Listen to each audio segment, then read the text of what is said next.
Live from the Hiller Plumbing, Heating, Cooling, and Electrical Studios. WPRT FM Pegram, WPUC HD2 Laverne. Bobby and Rex Road. Chase and Michelle. Caroline, Willy, D-Mase. Company.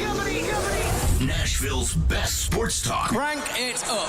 102.5 and 106.3. Cranks it, he scores! On both sides of the one big possession. Touchdown, Middle Tennessee. The Game. A Cromwell Media Station. Covering your teams and the news of the day. Ladies and gentlemen. This is Caroline, Willy, and D-Mase. Who is pleasant to listen to. With Caroline Fenton, Willy Donick, and former NFL wide receiver Derek Mason. You are hands down my favorite radio personality of all time. On 102.5 and 106.3, The Game, and the Game Nashville app. With no further ado,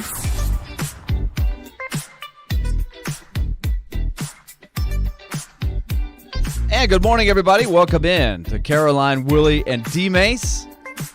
Willy Donick, Derek Mason here with you on this Friday once again. Caroline Fenton is on the wedding tour.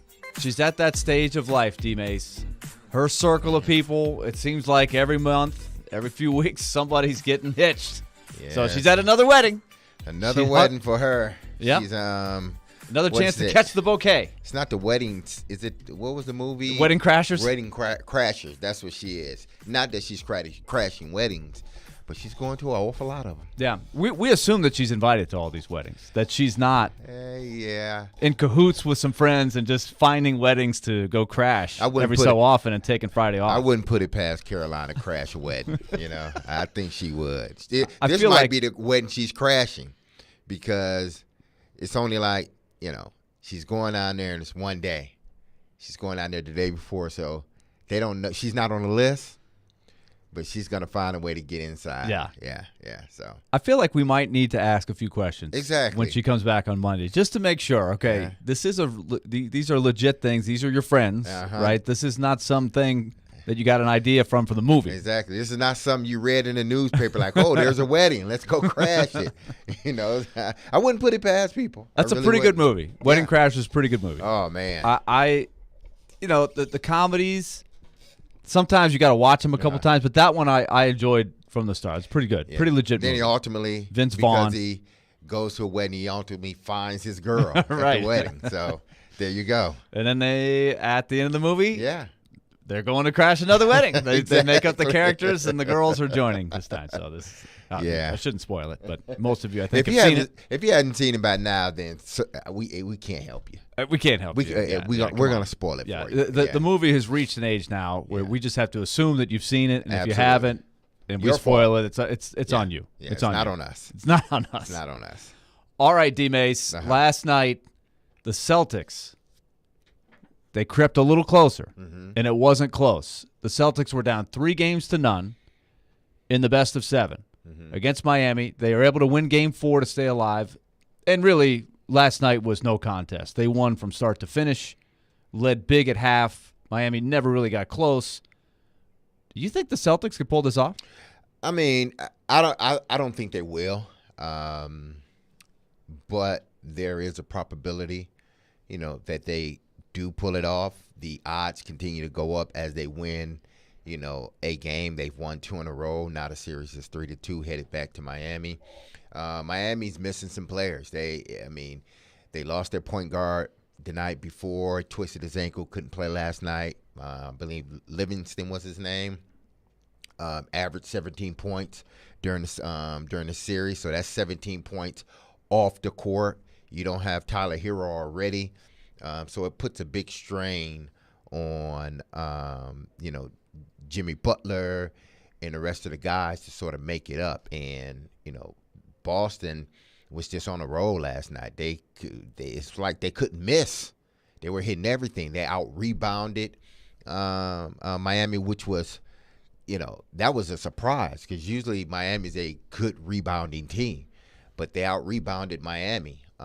So we'll see what happens when. Tomorrow they play, but Jimmy Butler say, hey, listen, we're taking Game 6. That's what he said. Basically, we're taking it, Yeah, and I've never heard so many people. The panel on the TNT crew, I saw a lot of the Sports Center. It looked like the consensus is if Miami doesn't win it in Game 6, they're not coming back to Boston to win Game 7. And remember, this has never happened, right, in the NBA. Nobody's come back from 3-0 down in the NBA. It's happened in the NHL. Obviously, the Red Sox did it in baseball back in 2004. But I don't think it's ever happened in a 7-game series. People have been down, or teams have been down 2-0 in a best-of-5 or 3-1 in a best-of-7. But I don't think it's ever happened 3-0 down in a best-of-7 in basketball. But a lot of people thought that the Celtics never should have been down 3-0 to start with. They're the better team over the long haul than Miami. At this point of the season, from a personnel standpoint, who's healthy, who's not, they are a better team. So this could happen. You might see some history here. Yeah, you could. And it takes a lot for a team to come back from a 3-0 deficit or a 3-1 deficit. You look back in recent years when Golden State was up 3-1 with against Cleveland. Draymond Green ends up missing a game. Cleveland wins it, and then it's 3-2. No, they win 3-2, and then Draymond gets suspended. Then they come back and they tie 3-3, and then it's fair game after that, and obviously Cleveland ends up winning the series and ends up winning the championship. It's always something that happens that allows a team to come down from a deficit like that. In this case, Miami, they had a guy injured last night, a guy that's critical to what they do from an offensive standpoint. He's gone. Tyler Hero's gone. They have other guys that are not there. So if you are going to come back from a 3-0, 3-1 deficit, you got to have some luck. And right now, the luck of the Irish is on Boston's side. It looks like it could happen. Exactly. It does look like it could happen. We'll see. But Jimmy Butler, I do like the swagger he had. Of course. He said we are going to win game 6. So that's the table is set. Now on the show today, we're going to have all kinds of different topics. We're going to talk our share of Titans today. We're going to sort of wrap up the OTAs, our thoughts, D-Mace's thoughts. I missed the show yesterday. We're going to get into something that Caroline and Derek talked a little bit about yesterday, and I'll give you my thoughts. We've got the 30-year anniversary of one of the greatest bloopers of all time, Jose Canseco off the skull and over the fence. We're going to talk bloopers a little bit later in the show. We'll touch on the Admirals. They lost Game 1 of their series last night in the AHL playoffs late to Coachella Valley. So it got away from them late. They didn't play very well. We'll get Nick's thoughts on that a little bit later. And we've got all kinds of stuff. Ask D-Mase is coming up at 12:30. And, of course, it's Friday, a new tradition on the show, the Dad Joke Friday. Now, we might have to hit the text line. A lot of people, they might have been saving this up. Oh, okay. They might have been coming out. I mean, they've been chipping in and helping you out with the material. Absolutely. Because Derek is making a run to be a stand-up comedian Yes. on a side gig. 2025. Maybe 2026 at the latest, over at Zany's on Dad Joke material. So it's really been awesome. It's a big thing. So, Derek, do you have one to get it started? I will have one on the other side. Okay. Yes. So if you want to text it in, and remember, we've got Ask D-Mase coming up, but our text line is always open at 615-737-1025. Call or text. Driven by WilsonCountyHyundai.com if you've got the Dad Joke for Dad Joke Friday. And we have Take It to the Bank coming up at 1:45. We'll review the first ever installment of Take It to the Bank. It's quite interesting. For me. It wasn't good for me. Yeah. Nick was the only guy that got it, but he was kind of wishy-washy how he delivered it. Remember? Yeah, he was. He was kind of. He was iffy. I don't know if you really felt it to Take It to the Bank. Yeah. But the thing is, we sold it, and if you took that to the bank, you came up empty. Exactly. He was kind of like, the bank was closed. He was like, well, maybe, I don't know. I don't know if the bank is going to open or is it, closed for the holiday. What's it? It's like Nick. It's called Take It to the Bank. It's not called maybe, I think. Yeah. Okay. No. It's like in the pickup game, if you shoot the shot and it banks in and you didn't mean to bank it, you don't let anybody know that you didn't mean to bank it. You're like, banks are open. Bank's open. Bank always open. Yeah. When you're in a pickup game, bank is always open. Yeah. Outside, the wind's blowing a little bit. Sometimes it happens. It goes off the board and it goes in. You tried to swish it, but it went off the backboard. You don't let anybody know that. No, absolutely. I banked that. That's a bank shot. Absolutely. So you take it to the bank with authority. We're going to review that later in the show. So When we come back, we're going to talk about Bill Barnwell's article. He crowned the Titan. If you want to crown him? He crowned them as the worst offseason in the NFL. The worst.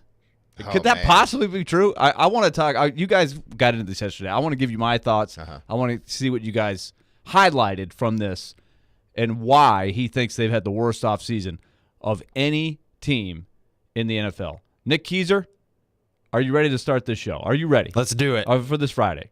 Let's do it. We've got to have you ready for this. I will be. Okay, good. All right, so if you've got dad jokes, get them going on the text line. We'll compile these. D-Mase might have his first installment of the day. Yeah, I get they kind of get sprinkled in on the show, but feel free. Here they come. They're coming on the text line. All right, when we come back, we'll get it cranking. We'll talk Titans.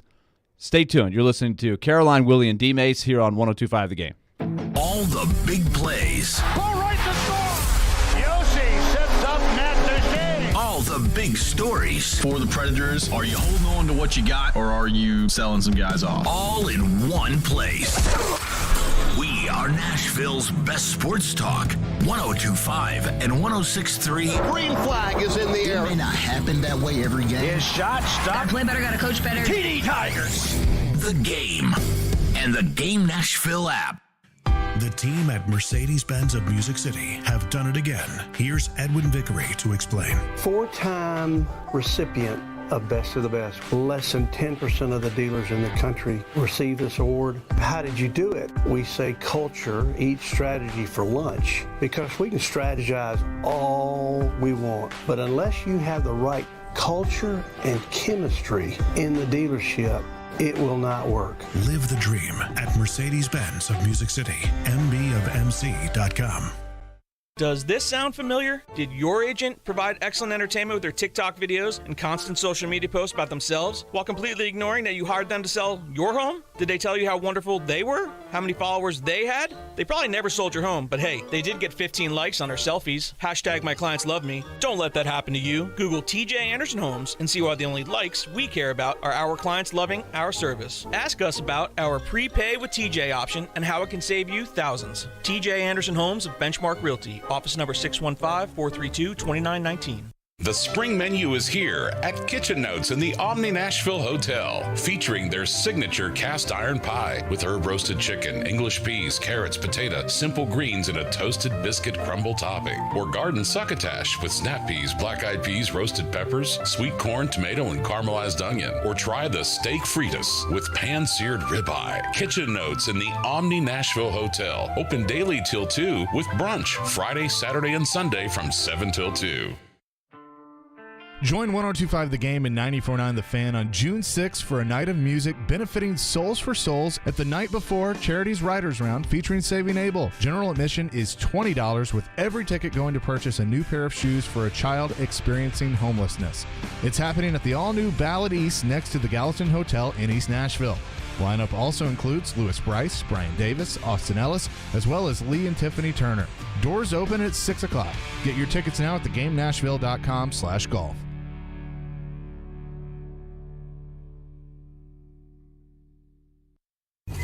When Smashville wants to rock.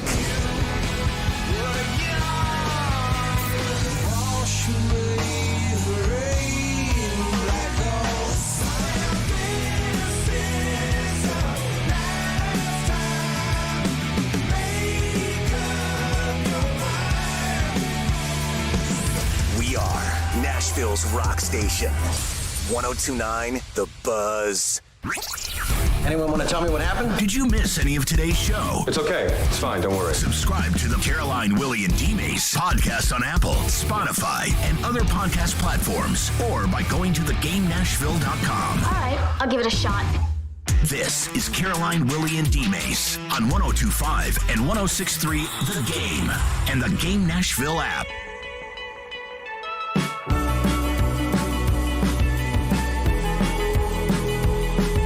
All right, here we are, cranking it up on a Friday. Caroline, Willy, and D-Mase. Caroline off at the wedding. Crashing the wedding. 615-737-1025, driven by WilsonCountyHyundai.com. Your thoughts, your dad jokes. Got one from Trey to get it cranking. Now, okay. Derek, do you want Trey to have the honors, or do you want the honors of the leadoff joke? I'm going to take the honors. Okay, he's ready. He's ready. All right. Here we go.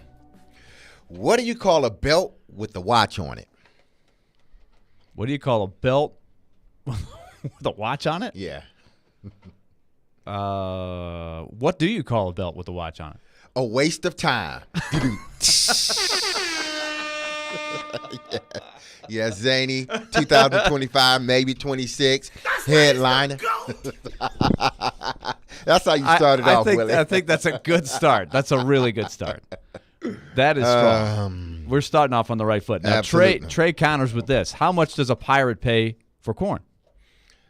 How much does the pay for what? Corn. For corn. How much does a nickel?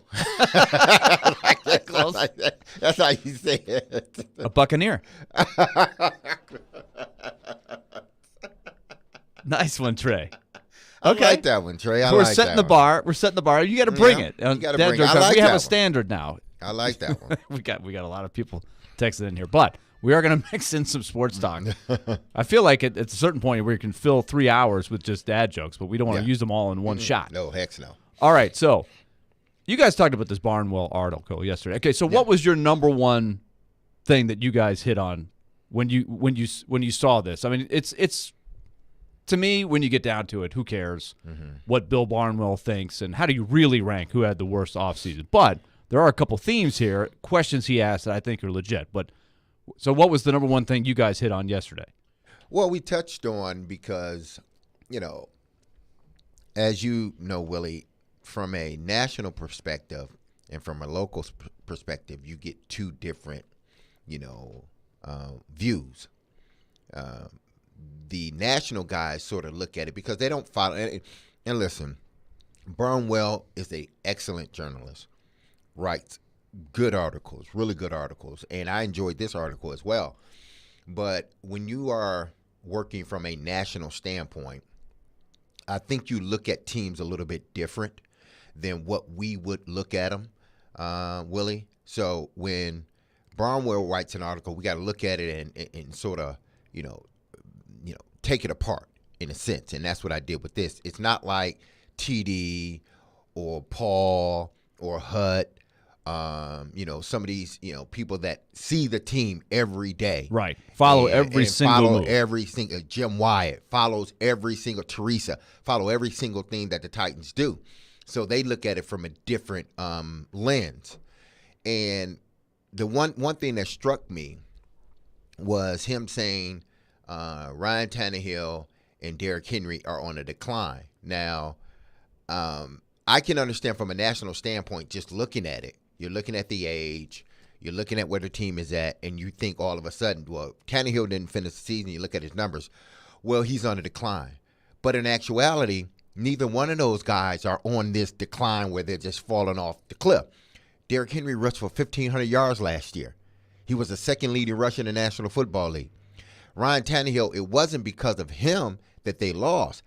You can say it was because of him that they were winning some of those games at the beginning of the season, him and Derrick Henry in the defense. Ryan Tannehill didn't look as if he took a step back. It looked as if when he was playing, he didn't have the weapons that he thought he was going to have once the season started. Guys didn't work out. Traylon Burks was hurt, concussed, came into camp, wasn't in great shape. Robert Woods didn't come. That whole knee situation really didn't allow him to play the way that he's accustomed to playing. You had an offensive line that was, wasn't good.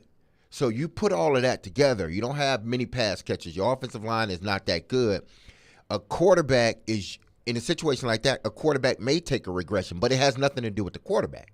And then they looked at some of the moves that the Titans made.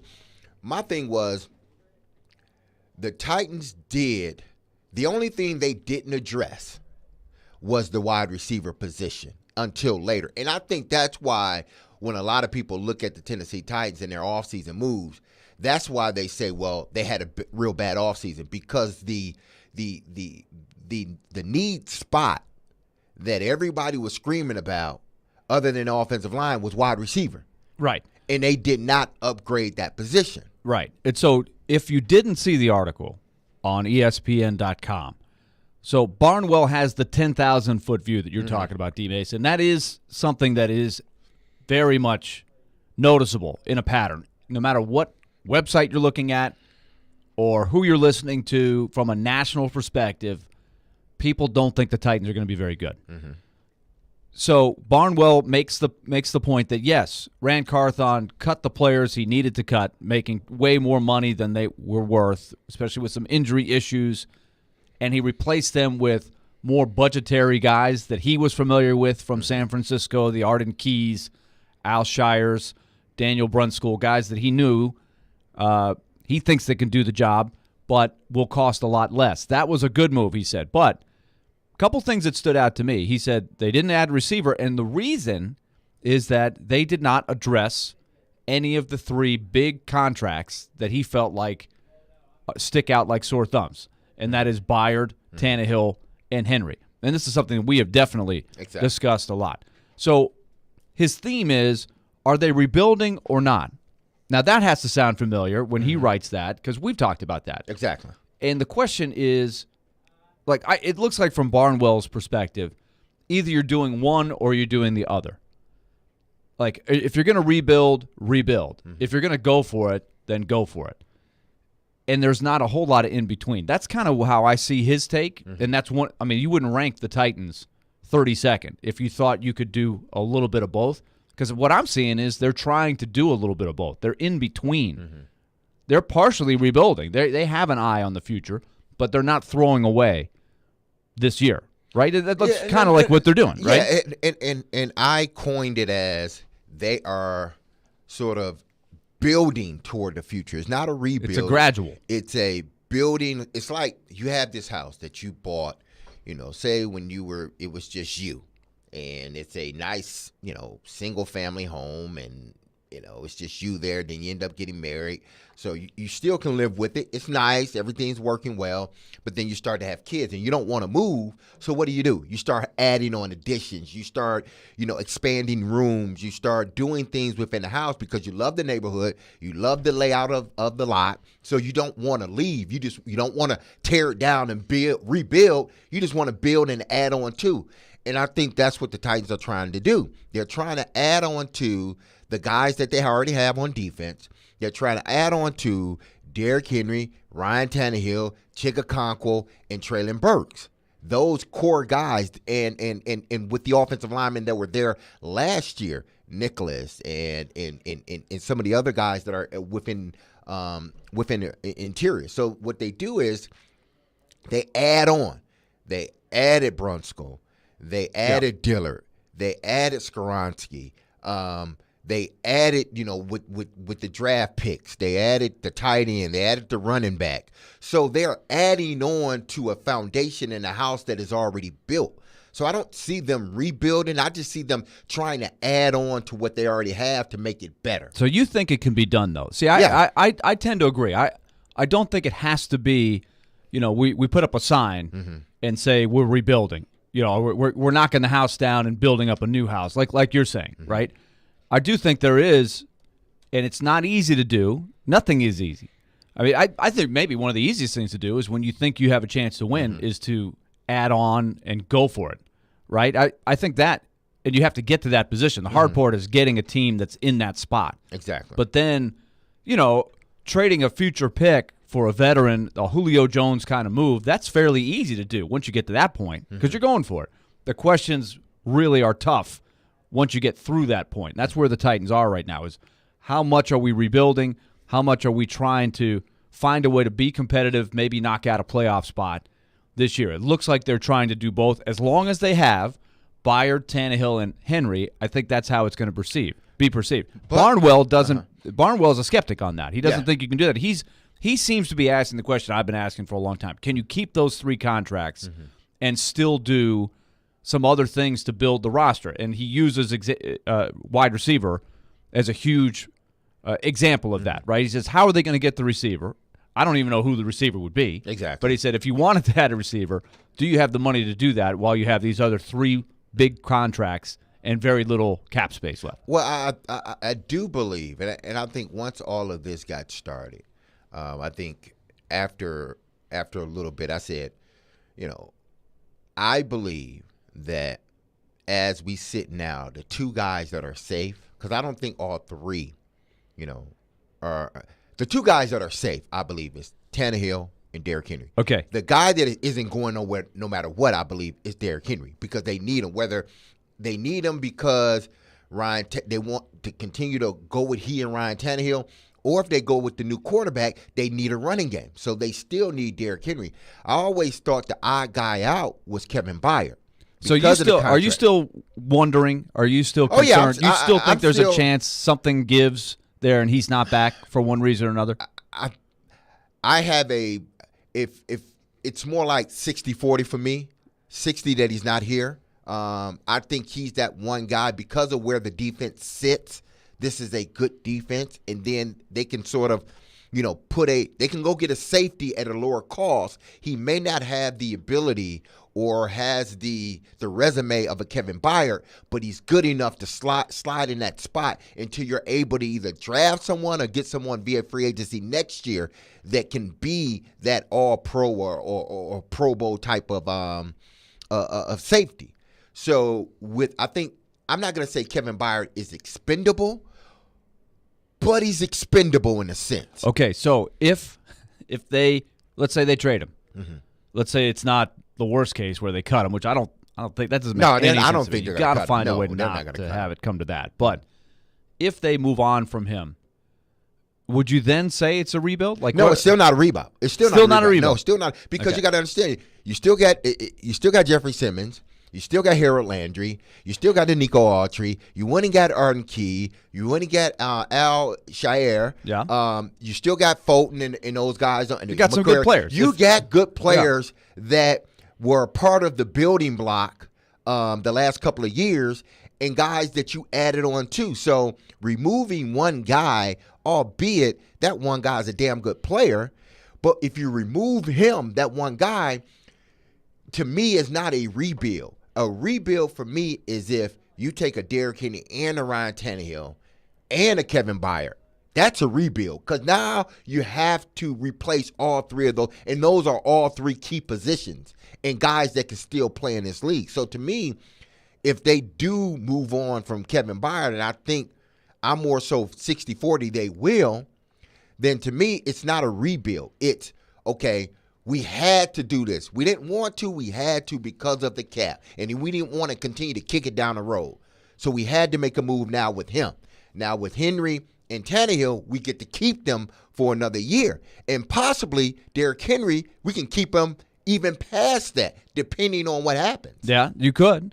But I think the number one goal, it seems to me that the number one goal for Carthon seems to be he doesn't want to be saddled with any more dead money, kicking the can down the road. It's like he's drawing the line there. If he can absolutely help it. Now, who knows? Maybe he goes in a different direction and does rework Byard's contract. And that could happen. That could happen. He could decide to do that. Knock that cap down, do the old school thing, and again, deal with it later. But I think he would like to get over the hump on those big chunks of money, especially knowing that Simmons has got the new contract coming. And it kicks in next year, right? Yeah. And you got other things you want to do with the roster. So we'll see. There's a couple other things I want to ask you about on this article, though, when we come back. If you got comments, if people have seen this, do you think the Titans have had the worst offseason of any team in the NFL? 32nd? Whew. The worst? That's bad. It seems bad, but is that really true? And what does it really mean? I don't know. Anyway, if you have thoughts, 615-737-1025. He asked about the offensive line. One particular guy on the offensive line, Barnwell, questions in the fixing of the offensive line. I want to ask Derek about, because this was interesting to me. Stay tuned. We're coming back with more of Caroline, Willy, and D-Mase. A little bit later in the hour, we'll check in on the Admirals. We'll tell you what happened last night, where they go from here. We've got Ask D-Mase coming up at 12:30. We're also going to talk about a high-drafted quarterback that's on the rise. Is he going to make it? Because these are the questions we're going to ask about Will Levis down the road for sure. But Justin Fields in Chicago, where is he? Really good article in The Athletic about where he is right now. he going to become a star, or is he going to plateau somewhere short of that? We're going to talk about that later in the show as well. Stay tuned. We're coming back. 102.5 and 106.3 The Game has an all-star lineup Monday through Friday. Batting first at 6 a.m., it's Robbie and Rexroad. Yeah, you take that. You take that. Take 80% of that. Followed by Chase and Michelle at 9. Couldn't hit the broadside of a barn. I need my caffeine so much. Then it's Caroline, Willy, and D-Mase at 11. Yep, green light, let's go. You've got a lot of options. He say, she say. And bringing it home at 2, Jared Stillman for Stillman and Company. That guy will be a good coach. We are Nashville's best sports talk, 102.5 and 106.3 The Game. Do you have a VA loan? In this housing market, homeowners with VA loans have access to a ton of instant cash. Hey, Willie Donick here. Do you need cash to pay off credit cards and other high-interest loans? How does a check for 80 or 90 grand sound right now? Loan Pronto is helping veterans every day get the money they need with a quick and easy zero-cost cash-out refi with zero closing costs. With a VA loan, it's really cool because you can access up to 100% of your home's value. That's 100%. Use that money to pay off credit cards, home equity lines, car loan, consolidate all your payments into one check per month and close in 2 weeks. Most homeowners who do this end up cutting their overall monthly payments by $800. And Loan Pronto's all-digital process makes it fast and easy. They're doing loans with super low APRs, and they love working with veterans. Call now. See what your options are. Call Loan Pronto, 615-499-5780. That's 615-499-5780, or go to loanpronto.com. Equal housing lender, NMLS 166-1781, subject to lender approval. This week's Nashville's Best Deal is Beach Bend Park and Splash Lagoon. Big park, bigger fun, and big savings with buy one, get one free admission. 2 parks, 2 tickets for the price of 1 while supplies last at thegamenashville.com/deals. Beach Bend Park, where parking, tubes, and sunscreen are always free. Your ticket to summer fun and just a short drive to Bowling Green, Kentucky. Get your BOGO deal while they last at thegamenashville.com/deals. CMA Fest is happening in downtown Nashville, June 8th through 11th, with dozens of performances by many of today's hottest black country artists, including K. Michelle, Chapel Hart, the TSU Aristocrat of Bands, Breland, and many more. Proceeds benefit the CMA Foundation and music education programs. Visit CMAfest.com for details. We were made to build our world from scratch. Born with a curiosity that never quits, and wired with what it takes to get the job done. All we need is the right set of tools. Northern Tool and Equipment is a problem solver's paradise. There's nothing we can't find, fix, or figure out together. We're made for this. Start solving your projects today at northerntool.com. Hey, are you seeking relief? Maybe you just want to enhance your day or night. Did you know there are legal THC products available right here in Tennessee? Yeah, really. You can have legal THC products shipped directly to the comfort of your home. Yes, comfort in cannabis is only a website away. Visit greentreescompany.com. That's Green Trees with a Z, and change your life today. Your company's hiring. Who isn't? We would love to show you how to use 102.5 The Game to attract and retain employees. We can also help you find the exact person you're looking for with a targeted digital campaign. You can trust our team to help you build your team. Email us at together@cromwellmedia.com. Hey Nashville, this is Vanderbilt football head coach Clark Lee. You're listening to Nashville's best sports talk, ESPN 102.5 The Game, and the Game Nashville app.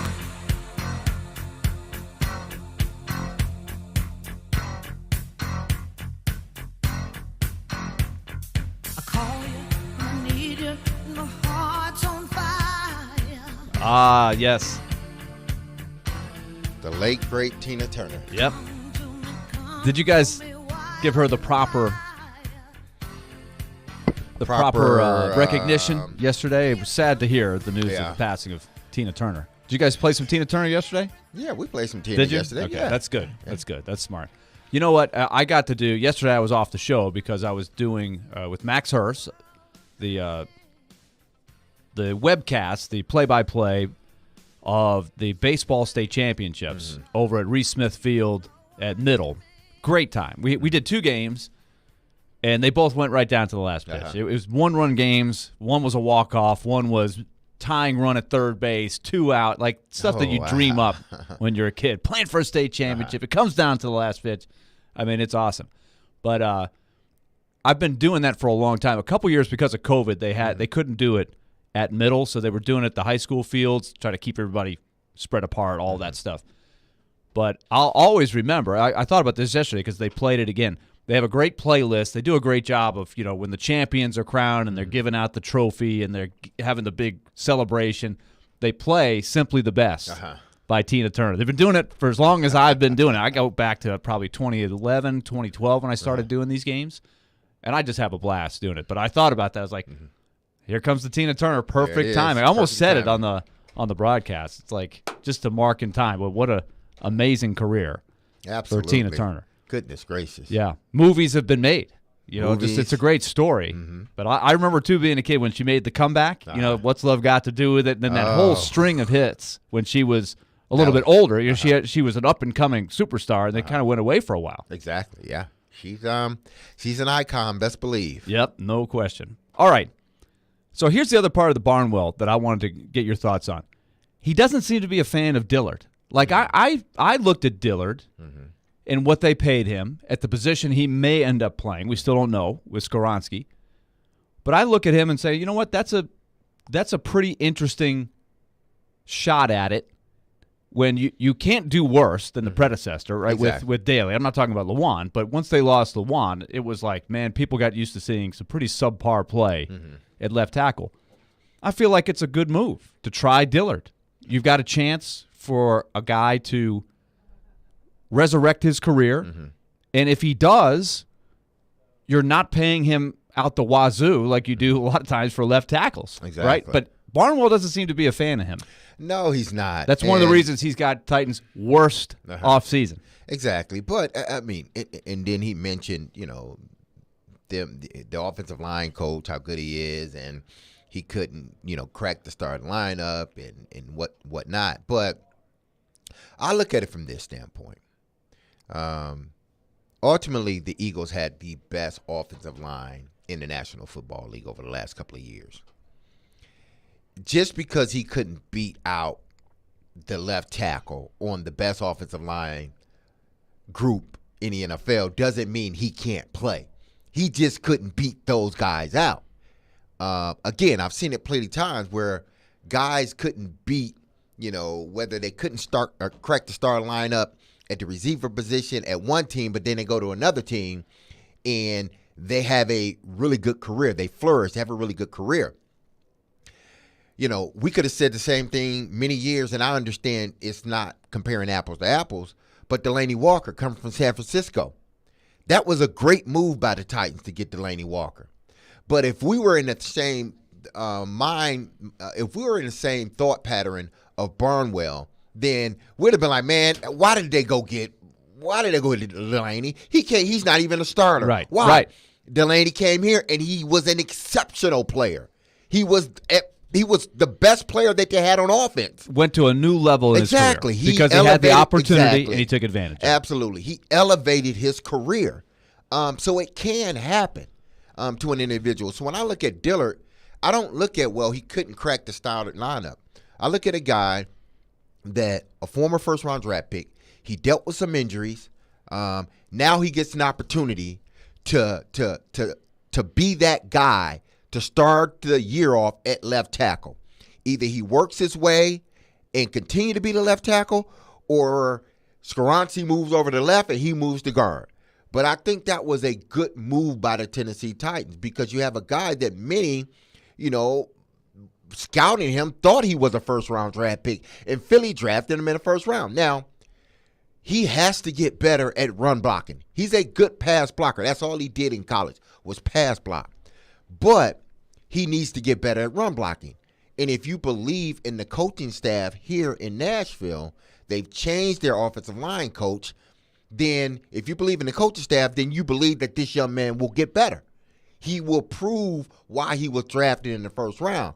So my thing is just wait and see. Right. I'm not. There's a lot riding on that, though. Exactly. The $10 million. This is what Barnwell's take is. They invested $10 million for a first rounder that didn't blossom in his first place. But you could look at circumstances, like you just pointed out. Philly's got a lot of good linemen, just like with Delanie Walker. He was sort of blocked because they had Vernon Davis. and he didn't get the opportunity. So we're going to find out if he's a dud or he was just blocked by better players and just needs another chance in a new spot.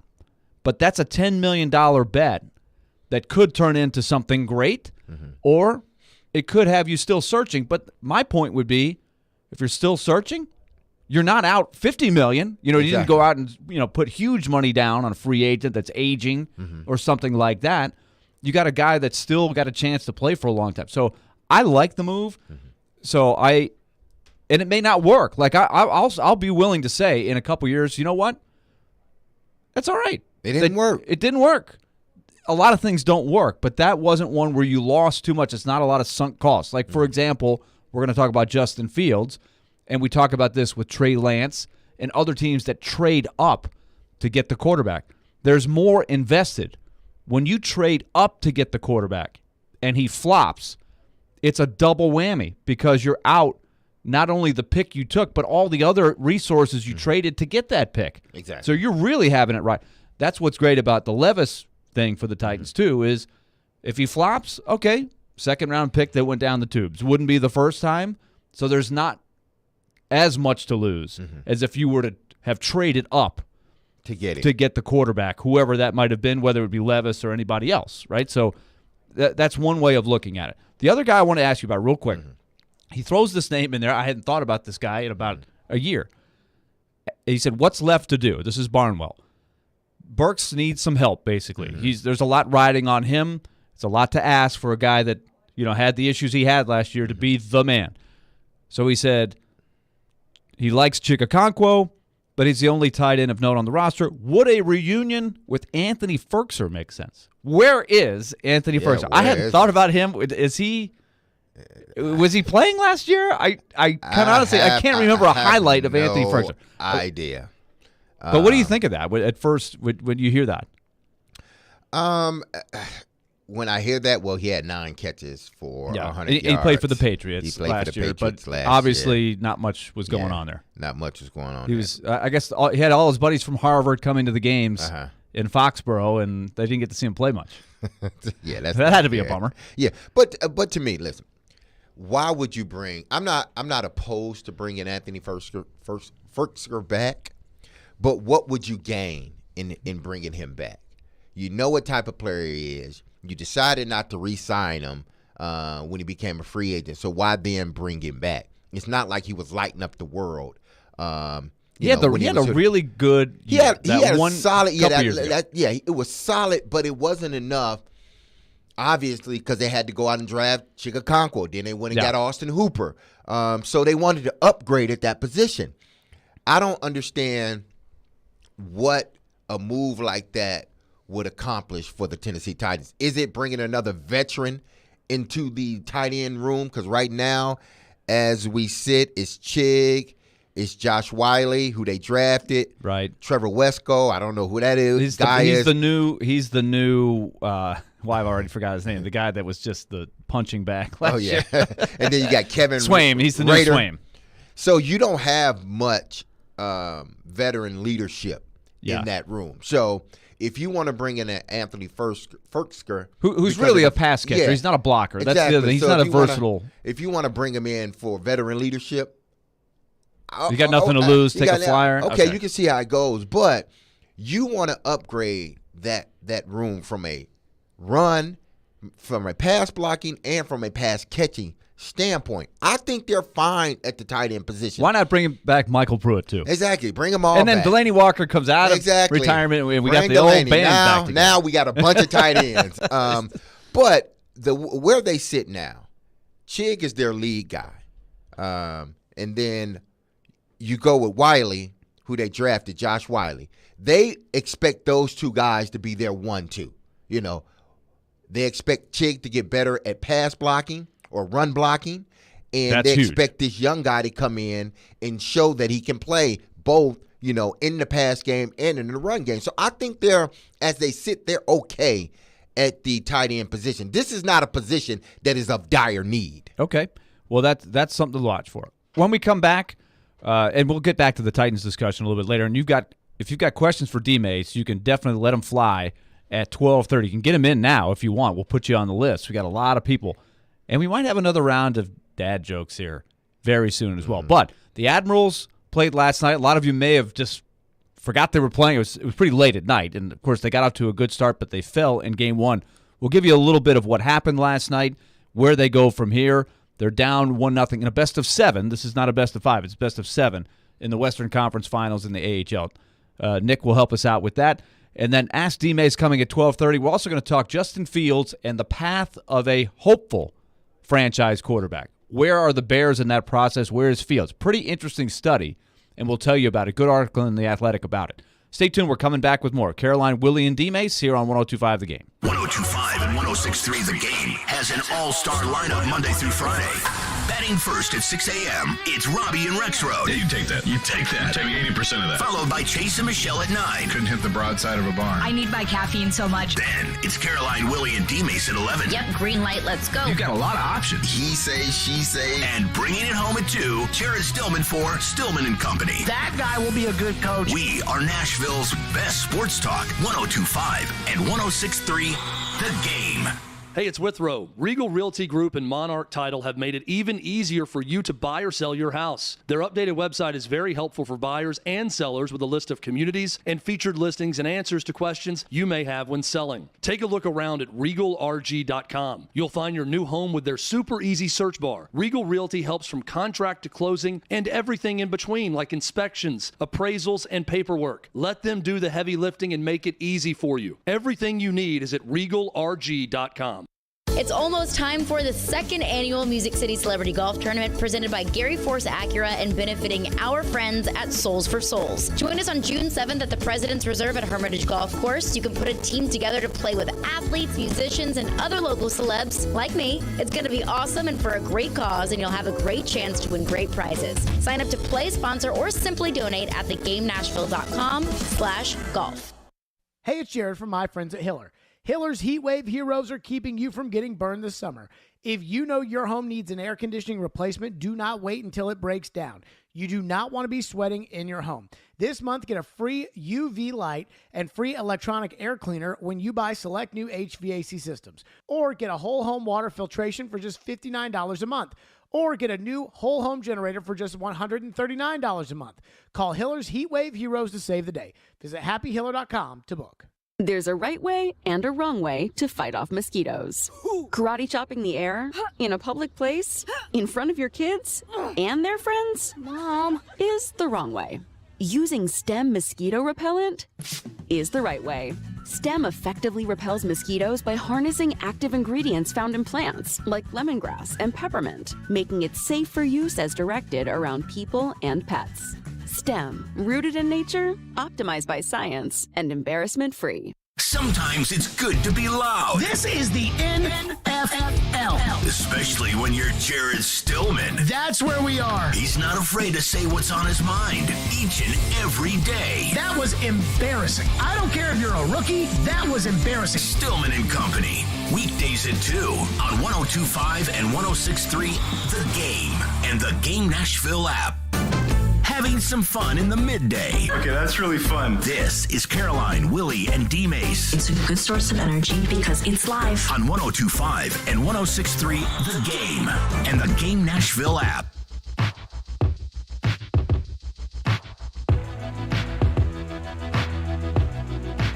Back here on Caroline, Willy, and D-Mase. Hit us up on the text line, driven by WilsonCountyHyundai.com. A couple of our texters have pointed out that since Barnwell put that article out there, Anthony Ferkser in the last day or so has signed back with the Patriots. So, well, Bill Belichick likes something he's seeing from Ferkser. Exactly. Maybe he's off the list. Maybe that Harvard fan base, that cross section. He saw those the people Ferkser in the fan stands. club, Exactly. for the Crimson. So good luck to Ferk. The Game Studio, sponsored, of course, by Hiller Plumbing, Heating, Cooling, and Electrical. And join 102.5 The Game for the second annual Music City Celebrity Golf Tournament. It's coming up. And it's presented by Gary Force Acura. It's benefiting Souls for Souls on Wednesday, June the 7th at Hermitage. So put your team together. Come play with athletes, musicians, other local celebs like D-Mase and I. Mm-hmm. It's a loose term, but we'll take it. Hey, we signed an autograph today. Hey, yes, we did. Yeah, we still got it. So support a great cause. Have a lot of fun. Souls for Souls is a great charity, and if you can't play golf with us, you can check out the silent auction items as well. Just go to thegamenashville.com/golf for more information. Okay, we're going to get Nick's update on the Admirals in a moment, but first, let me see if we can get to Chris, who has been waiting patiently for Dad Joke Friday. So, Chris, are you with us? Yes, sir. How are y'all? Okay, now, Doing Chris, well. you know we've set the bar high for dad jokes here. You got to bring it here if you're going to do this. You feel confident. Got to be PG, Yeah, too. It's hard to beat Derek. Okay, so what do you got for us? Before I say this, before I give you the joke, first thing I want to say is I listen to all 4 shows daily. I love all the shows. This one is my favorite. Caroline and Willie are awesome, but D-Mase is the man. I love him. Thank you. I appreciate it. We appreciate it. Well, I appreciate you guys. You got me through a lot over the last couple of years. Anyway, here's the dad joke. Did you know that the first French fries were not cooked in France? They were cooked in Greece. Okay. Love somebody. He loves and loved on somebody. Oh, I like that. Chris, That was a good one. Good. That was good. That was a good one. I got to write Put that on the one down. list. Yeah, I Put got to write on the that one list down. for, Yeah. for Derek's opening act at Zany's 2025 or 2026. Yes, either one. Either one. Okay. Just keep an eye on it. All right, good stuff. All right, so Nick, last night the Admirals lost the first game of the AHL Western Conference Finals. They took the lead early in the third period. It was 2-2 after the second period. Our man, Big Sexy, Michael McCarron, scored to put him up 3-2, but then it kind of went downhill after that. And just listening to some of the commentary after the game, they didn't play particularly well in the game. They think they can play better. But Joachim Kemmel scored. Phil Tomasino scored, so the prospects showed up there. But, Nick, what happened in the third period? Man, I don't know. And I didn't watch it. I mean, I was listening to our coverage here on 102.5 The Game. But I really tell you what, those Firebirds played just like their NHL team, Willie. They were very confident in their game last night. The first 10 minutes, I have to go back a little bit, just like Carl Taylor said, they were doing the feeling out process. Max McCormick, the captain of the Firebirds, had a hat trick last night, albeit it came courtesy of an empty netter with a couple minutes to play.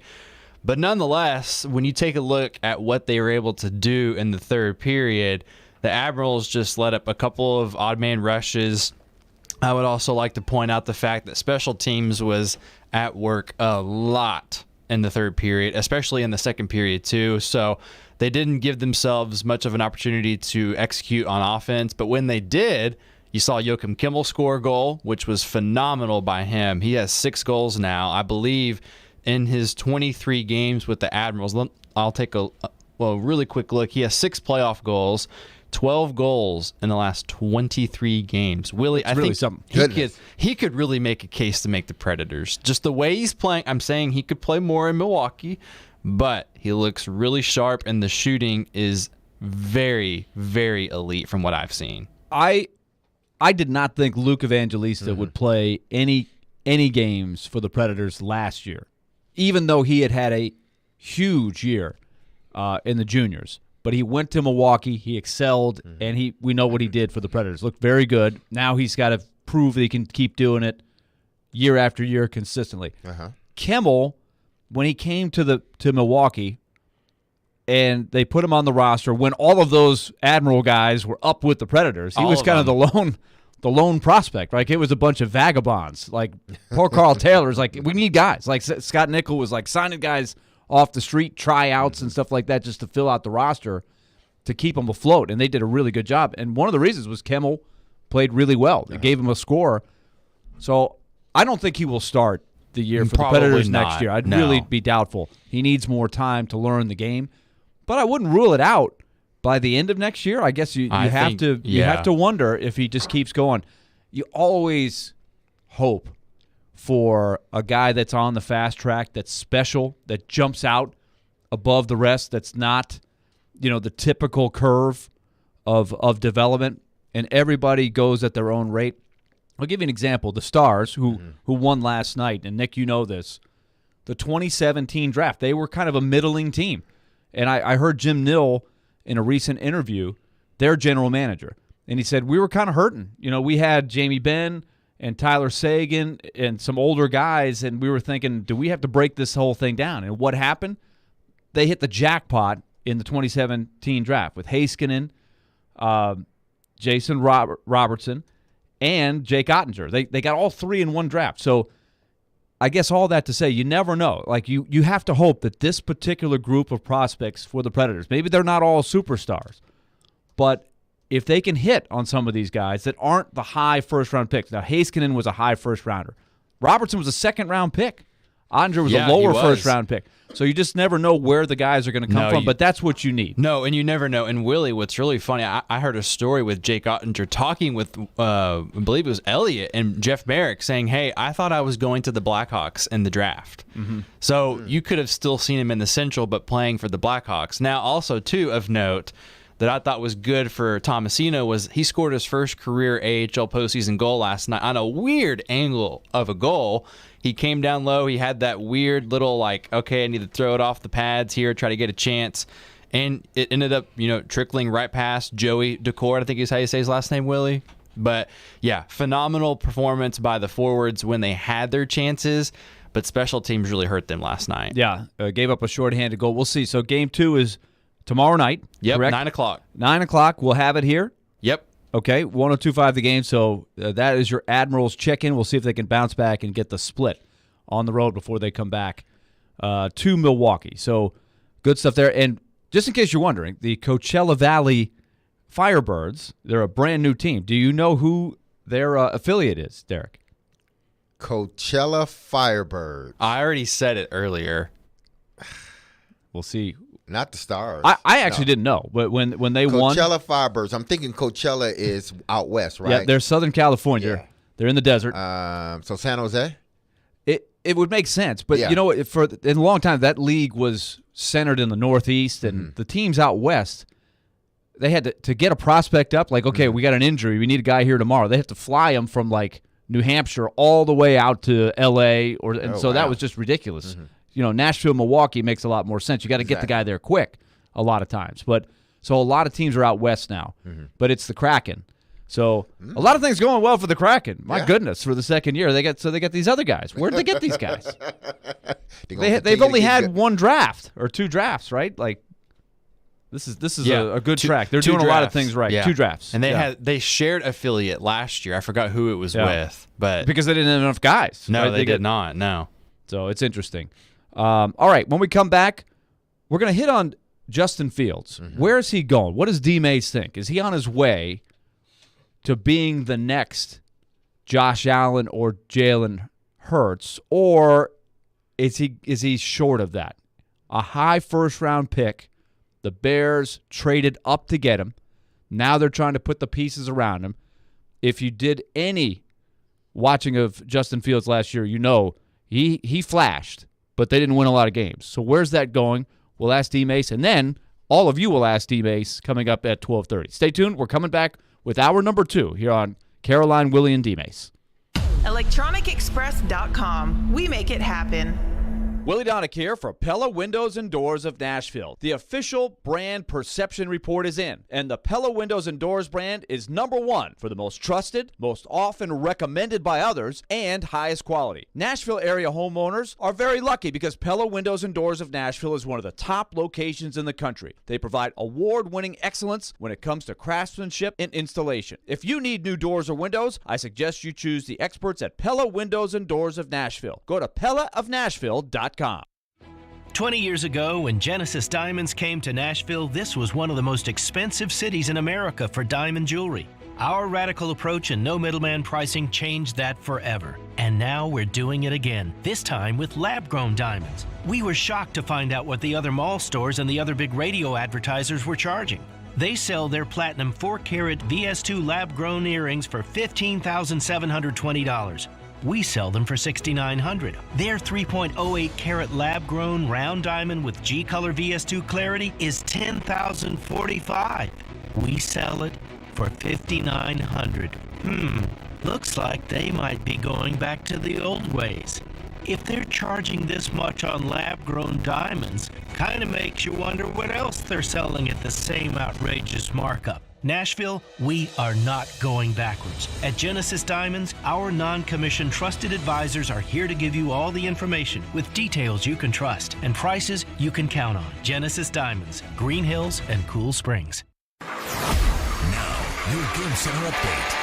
This is Nick Keyser. The Dallas Stars stayed alive at home last night on the verge of elimination in the Western Conference Final against the Vegas Golden Knights. The game went to overtime, deadlocked at 2 goals apiece, and a seasoned veteran won it all for the Stars. Here's the call on the Dallas Stars radio network. Robertson angled off along the boards. It comes in front to Hintz. He's all alone. A lunging save made. Going to his right. Aiden Hill got just enough. Hintz gets it back. They work it around, and Pavelski scores! Joe Pavelski with a one-timer from the left circle, and the Dallas Stars have staved off elimination. And the Milwaukee Admirals fell in Game 1 of the Western Conference Final last night to the Coachella Valley Firebirds. Captain Max McCormick for the Firebirds scored a hat trick to solidify a 6-4 win over Milwaukee. And the Nashville Sounds fell 12-5 to the Iowa Cubs last night.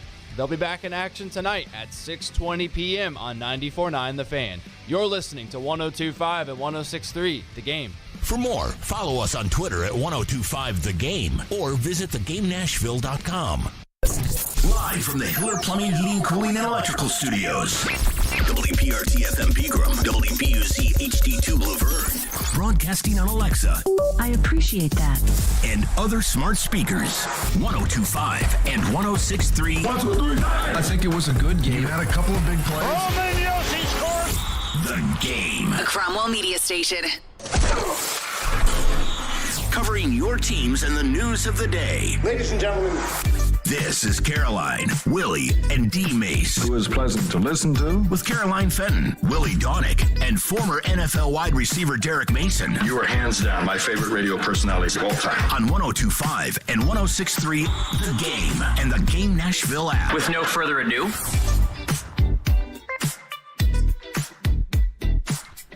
Welcome into hour number 2 of Caroline, Willy, and D-Mase. Here from the Game Studio, sponsored by Hiller Plumbing, Heating, Cooling, and Electrical. Remember, you can text us or call us. 615-737-1025. Driven by WilsonCountyHyundai.com. We've got Ask D-Mase coming up at the bottom of the hour. We've got this text on the text line. TD from Nashville. Green Hill Hawks girls softball. The high school was established in 2020. They're playing their first championship game today in the borough at the Spring Fling. Only 3 years since inception. They will win today and bring home the first sports state championship. Book it. So he's saying take it to the bank. Green Hill Hawks girls softball. So that just reminds everybody, take it to the bank today at 1:45. We will unveil our second installment of Take It to the Bank, a new segment on the show brought to you by F&M Bank. All right. So, D-Mase, I sent you the article on Justin Fields. Pretty interesting stuff. A lot of thought-provoking stuff, especially here as we sit and watch Will Levis every day, every week, every month. Where is that going to end up? It just illustrates to me how hard it is to find the guy, the quarterback. Because just think of the Bears for a second and how many guys have crashed and burned as the Bears quarterbacks. You don't have to go very, very back far to remember the guy before Fields. Yeah. Mr. Trubisky. Yeah, it didn't work out right.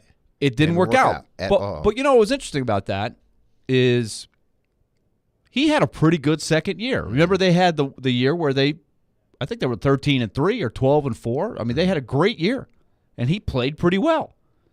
And then he fell off a cliff. Yeah. And now he looks destined to be a backup unless he has a resurrection somewhere.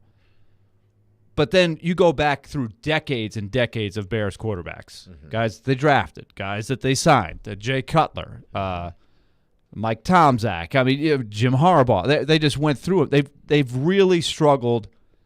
Like, who's the best Bears quarterback in history? You probably have to go back to the George Halas days, right? Or if you want to say Jim McMahon, but he had a pretty small window. Yeah, it was small. Always getting hurt, right? He never put it all together statistically. He was a great leader, and he was really a winner. Of course, they had a great defense. And the run game was awesome. And they won a lot of games Walter. when he was hurt with scrub quarterbacks like Steve Fuller, right? They had Flutie for a while. Like, they didn't need great quarterback play to win games. So I think we have some breaking news here. What do we got? DeAndre Hopkins. Yeah, the Arizona Cardinals have officially released D-Hop. D-Hop. So, okay. Let the arms race begin. Derek, your reaction to maybe the Titans signing him? I would say go after him. If you don't have to give up anything to get him, go after him. Do everything you can to make him a Tennessee Titans. Now, there was an interview with D-Hop not too long ago. He was on one of these players. Again, the breaking news is the Arizona Cardinals have released DeAndre Hopkins. But there was an interview with him not too long ago where he was sort of, saying teams that he would love to play for and organizations that he would love to play for.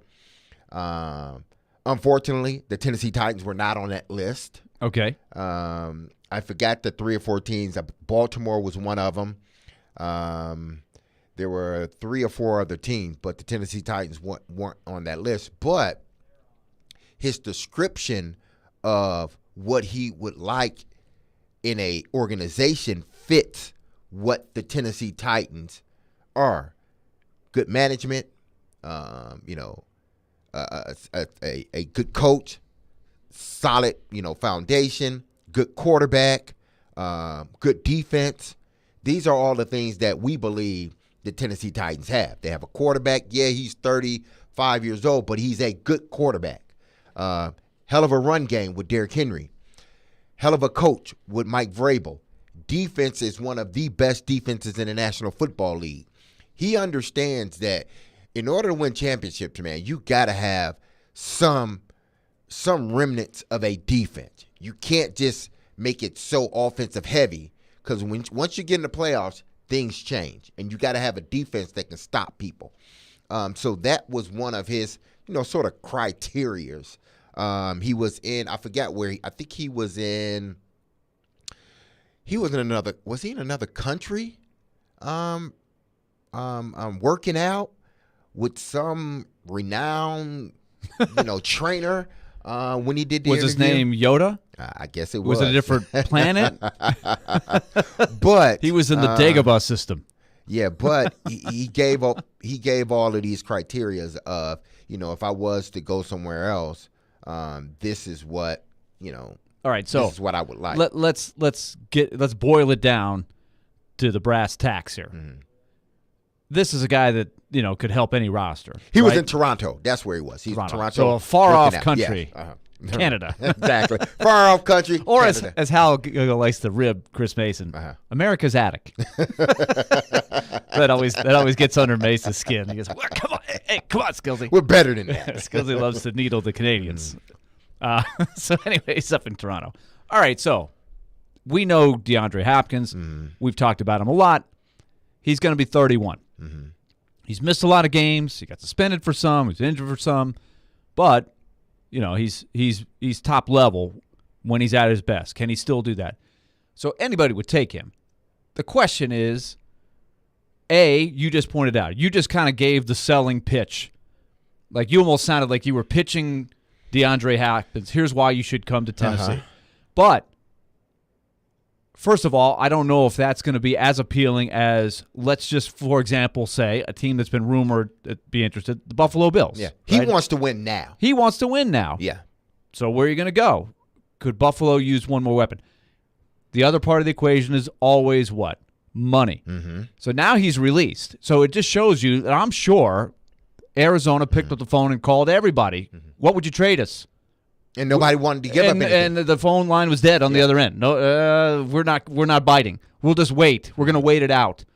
And sure enough, he's cut. Yeah. Which makes me worry about what? Could this happen with Byard?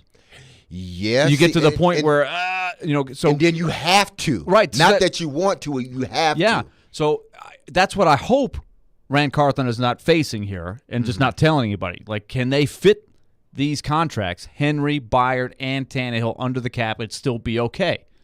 So that's all that to say. The Titans, I'm sure, would love to have DeAndre Hopkins. They don't have any money. Yeah, well, without making another big move, right? They would have to clear space from somewhere to sign. And Hopkins isn't going to come here for pennies. Right. He's not. The market should be pretty good for him. He may not make what he used to make, but he's going to make a decent – somebody's going to incentivize him. So all that to say, I don't see how it lines up for the Titans. I just don't see how they're going to – even if – what could they possibly offer with the cap space they have? I have no idea in regards to that. But the podcast that I was referring to, it was I Am Athlete podcast.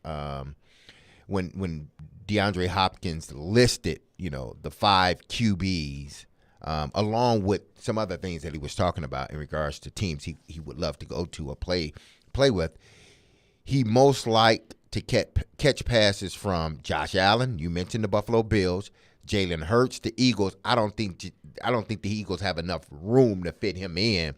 They already have a stacked wide receiver room, and they're good at their position. Yeah, at that particular group. I mean, that'd be interesting. I don't know where you.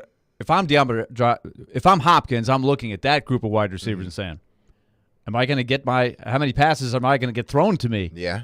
Now, is he mentioning the Bills these make teams sense because he wants to? Now, I can see why he's mentioning these teams because he wants to win. Yeah.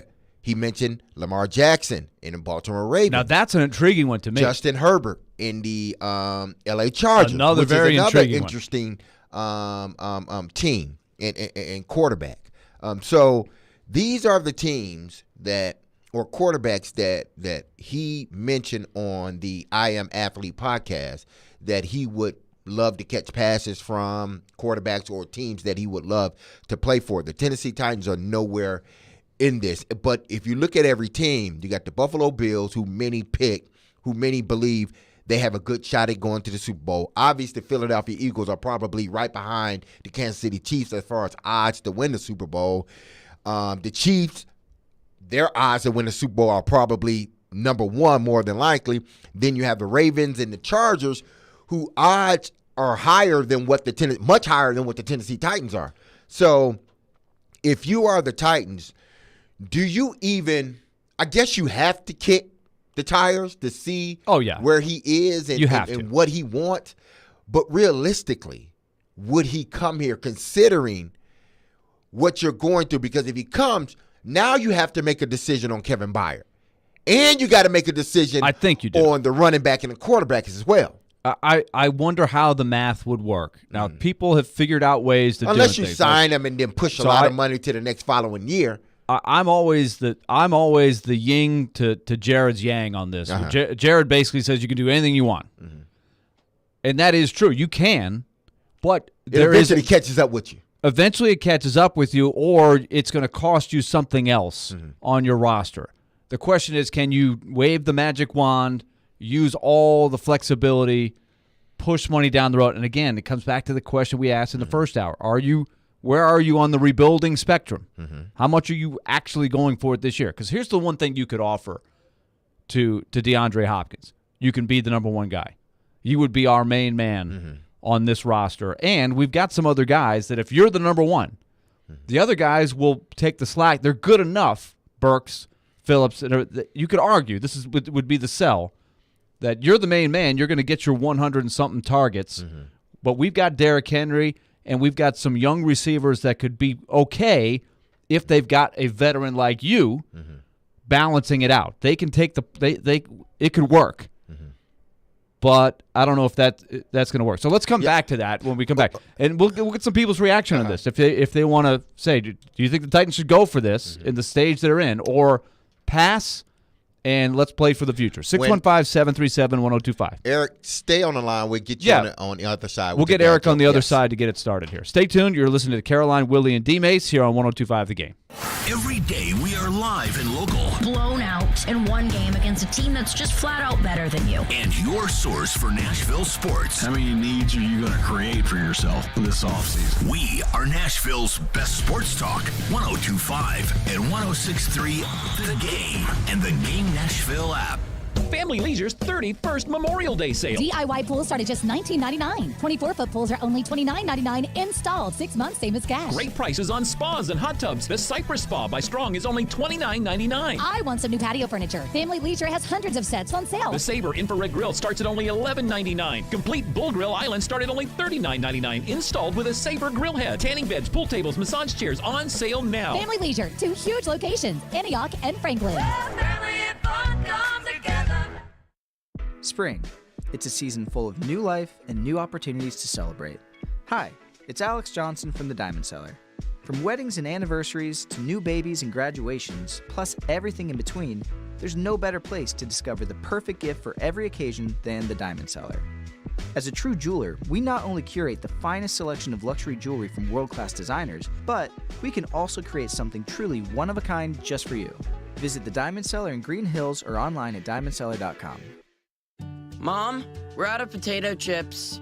Teenagers, they'll eat you out of house and home, kind of like health insurance, which can take a big bite out of the family budget. Fortunately, with Farm Bureau Health Plan's Core Choice coverage, we can save $3,600 a year compared to the leading competitor. And we've got better coverage with a lower premium, lower deductible, free telehealth visits, and access to one of the largest networks available. Can we order pizza? Visit FBHP.com or your local Farm Bureau office today. Buffalo Bill's Center of the West in Cody, Wyoming welcomes you as you enter Yellowstone Park's east entrance. 5 museums in one and the greatest firearms museum anywhere. Welcome to the West. Buffalo Bill's Center of the West, Cody, Wyoming. Men, this is Evan Bass for the Tennessee Men's Clinic. If you're suffering with erectile dysfunction or other sexual health issues, you need to know that there is no one-size-fits-all treatment because everyone's made differently. That's why our urologists and medical providers offer a broader array of treatment options and can even combine or adjust treatments for greater effectiveness. ED can result from aging, low testosterone, prostate issues, underlying medical conditions, and more. And understanding why you have ED is the first step in treating the condition. That's why you need to know your numbers and understand what other factors might be contributing, and then work with an expert to treat it.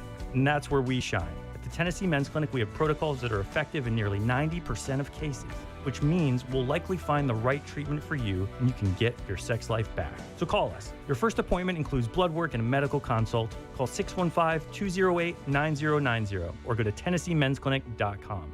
We have 2 offices to serve you, Midtown and Franklin. Visit our website to learn more, including side effects. Treatments extra, results vary. We try to stay cool by being on social media. I'm with it. I'm hip. Follow us on Twitter at 1025 The Game and on Instagram at 1025 The Game Nashville. Hey! Oh, yeah, and like us on Facebook, too. Having some fun in the midday. Yeah, that's awesome. This is Caroline, Willy, and D-Mase on 1025 and 106.3 The Game and the Game Nashville app.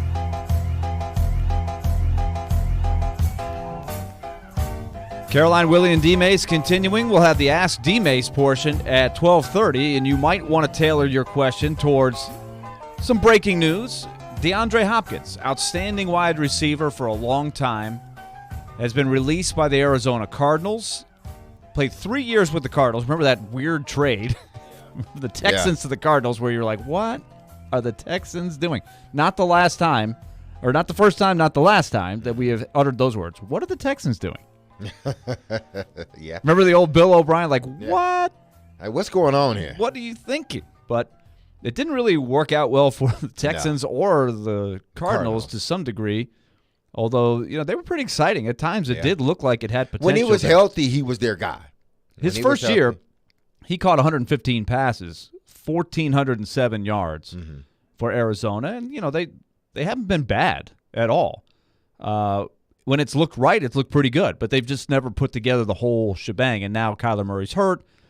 Hopkins, the last 2 years with the Cardinals, only played 19 games combined out of a possible 33. Suspension, injury. So, all that to say, now you don't have to worry about the contract. He had 2 years left on his deal. There were trade rumors a lot. The Cardinals said, well, I guess we can't trade him. It's time to move on. They Yeah. cut him. He's a free agent. You can sign him to any deal you want. Obviously, the question here is, what could the Titans offer? How interested are they? And is there interest on Hopkins' end? D-Mase just referenced a recent interview he did or a podcast where the Titans were not mentioned among the top teams. It sounds like he wants to go to a team that's already pretty loaded to win. The Titans don't seem to fall into that category. So to me, if you're not in that category, you've got to offer more than the Bills, the Chiefs, the Eagles, the teams that he named. So that's a question for Hopkins. And so put yourself in his shoes. How much less money would you take to go to the team you wanted to go to? It just depends on where that team is at in relative to winning a championship. Now, the 4 teams that he named, Buffalo, Eagles, Chiefs, 5 teams, Chiefs, Ravens, Chargers, all of these teams are in position as we sit today, and we believe they are in a position to make a run at the Super Bowl. When we look at the Tennessee Titans, we don't look at them as a Super Bowl contending team. Now, anything can happen. Football is a crazy sport, just like any other one of these major sports. So anything can happen. Injury, a guy ends up having breakout season, so things can happen. But from what he said, he's looking for not only teams that are in a position to win a Super Bowl now, but elite quarterbacks. Josh Allen, regardless of what I think about Josh Allen, I think the world or the football world look at Josh Allen as a elite quarterback. Obviously, Patrick Mahomes is a elite quarterback. Jalen Hurts is sort of on that border of elite quarterbacks. Justin Herbert is on that border of, elite quarterback. If he can win in the playoffs and move his team further, I think that lends more to the conversation of him being in that elite conversation. Lamar Jackson, former MVP. Many put him right below that elite-style quarterback. It depends on what he does this year. If he can win more than one playoff game, I think then his status raises. So you're talking about not only teams, but quarterbacks that are at a point in their career where they're considered, top 5, top 7 quarterbacks. As much as we like Ryan Tannehill, he doesn't fit in that mold. As much as we believe in the Tennessee Titans as far as what they could potentially be this year compared to some of the things that are going on, he doesn't look at them as a contender. So why he maybe has 3 years left, 4 years left, why then do I want to go to a team that I don't feel, one, has an elite quarterback, and if they do, it's their rookie quarterback, which they're not going to play in Will Levis. Why then do I want to go to a team like that unless the bag is big, the money bag is big, and they're giving me 10 times more than what anybody else is giving me? And that's where I don't think an investment like that from the Titans' end it doesn't make sense. Yeah. So you put those two together, and to me, it's just not a match. I don't see any way that Hopkins could end up in Tennessee, and maybe unless you disagree. Take an enormous pay cut. That's what or that he loves that there's no state tax. I don't know. Exactly. There's a lot of I guess things that we don't know about DeAndre Hopkins. Who knows what's in his mind? But he didn't mention him before. 615-737-1025. Somebody texts and says Hopkins. Why? Might as well bring in Julio. Nah, I do feel like Hopkins has more left than Julio did when he got here. Agreed? He does. And he didn't miss he was suspended for 6 games? Right. And he ended up playing the rest of the season. So he's not coming in hurt. And still in missing all those games, I think he still was their number 1 receiver as far as yardage. He was, but now he has dropped off a little bit. Now, of course, yes. He had only 11.2 yards per catch last year. 64 catches, 717 yards, and only 3 touchdowns. So that doesn't sound DeAndre Hopkins like in his prime. So it's been a couple years, but he has never been a guy, 15, 16 yards a catch since he was very, very young. But if you look at it, and this is what I think we have to be, you have to be really, really careful in saying, well, he's done. He played 9 games, had 700 yards. 9 games. Yeah, that would have been by far. Exactly. That would have been the leading receiver on the Titans. But just add in 6 more games. Had he played the whole season, had he not been suspended, and he played the whole season, this would have been a 1,300-yard guy. So you're talking about a 1,300-yard guy. Last season, prior to last season, he did miss six games because of injury. But last season, the games that he missed wasn't because of injury. It was because of the suspension. And he still ended up having 700 yards. Just think if he played the whole season, right, what that would have been. So I don't think he's on this sort of decline that the numbers would indicate. He's not. To me, just like Derrick Henry is the best runner of the football, D-Hop is the best catcher of the football in the whole league, his whole career. This guy is Chris Carter-esque when it comes to catching the football. He is Fitzgerald-esque, Larry Fitzgerald-esque when catching the football, like when or Megatron.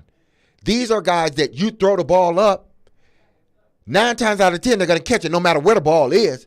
This guy I haven't seen hands like this since the guys that I mentioned, Chris Carter, Larry Fitzgerald, Megatron, guys like that. Even Megatron wasn't a Calvin Johnson, if you don't know Megatron. Calvin Johnson, he wasn't a great pass catcher like D-Hop is.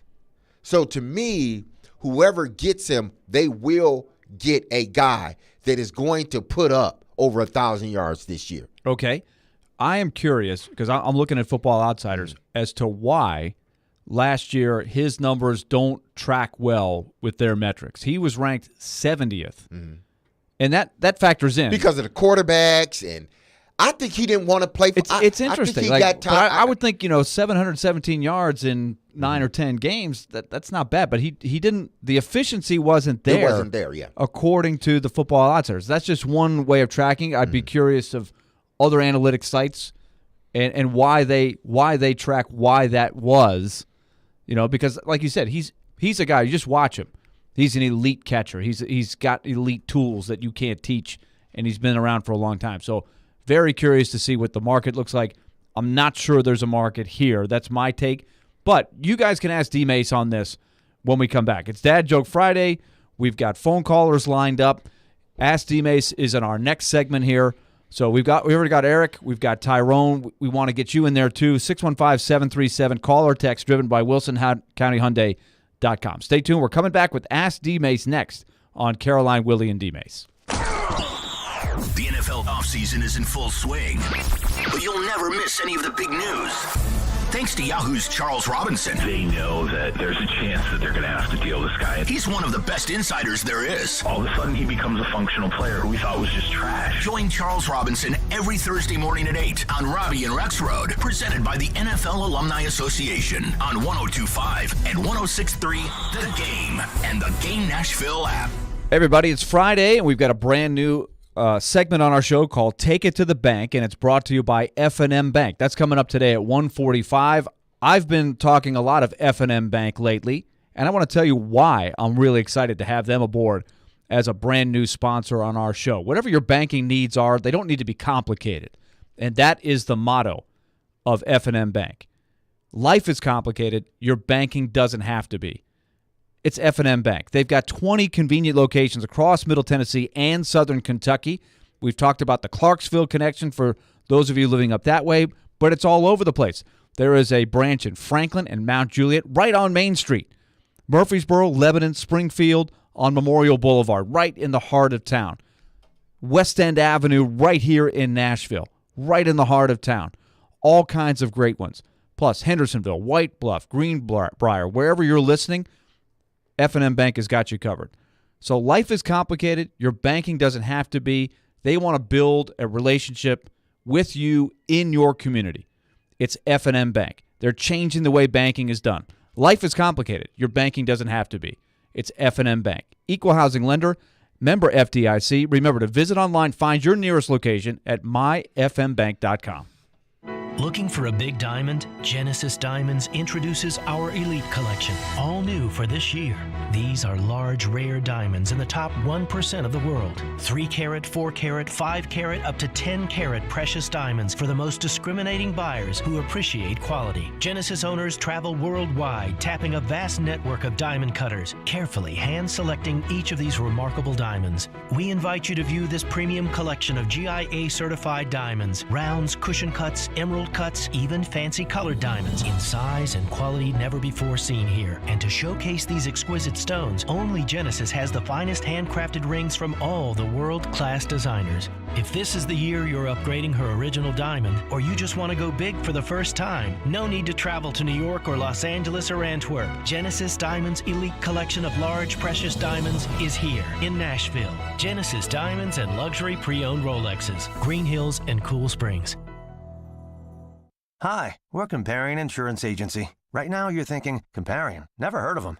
We know. We also know that you have no idea that Comparion Insurance agents are local and provide expert advice. So to help it stick, we're going to say local agent 4 times in the next 15 seconds. Ready? Go. Our local agents know you and your community. Our local agents offer insurance from top carriers. Our local agents have minty fresh breath. Find us at ComparionInsurance.com. Comparion Insurance Agency. Local agents, expert advice. And there's number 4. Cromwell Media, the proud owner of this radio station, is recognizing 3 of our talented teammates in May. At 1029 The Buzz, part-time host Roman Haviland notches 11 years, and Chris Atticus, the Buzz brand manager and midday host, celebrates 3 years. Nick Frazier, part-time producer on 1025, 1063 The Game, passes his first year with us. We thank each of them for helping us make a difference every day. And by the way, we're always looking for new talent. Ping us at together@cromwellmedia.com and let's talk. Hey, this is Pekka Rinne. You're listening to Nashville's best sports talk, ESPN 1025 The Game.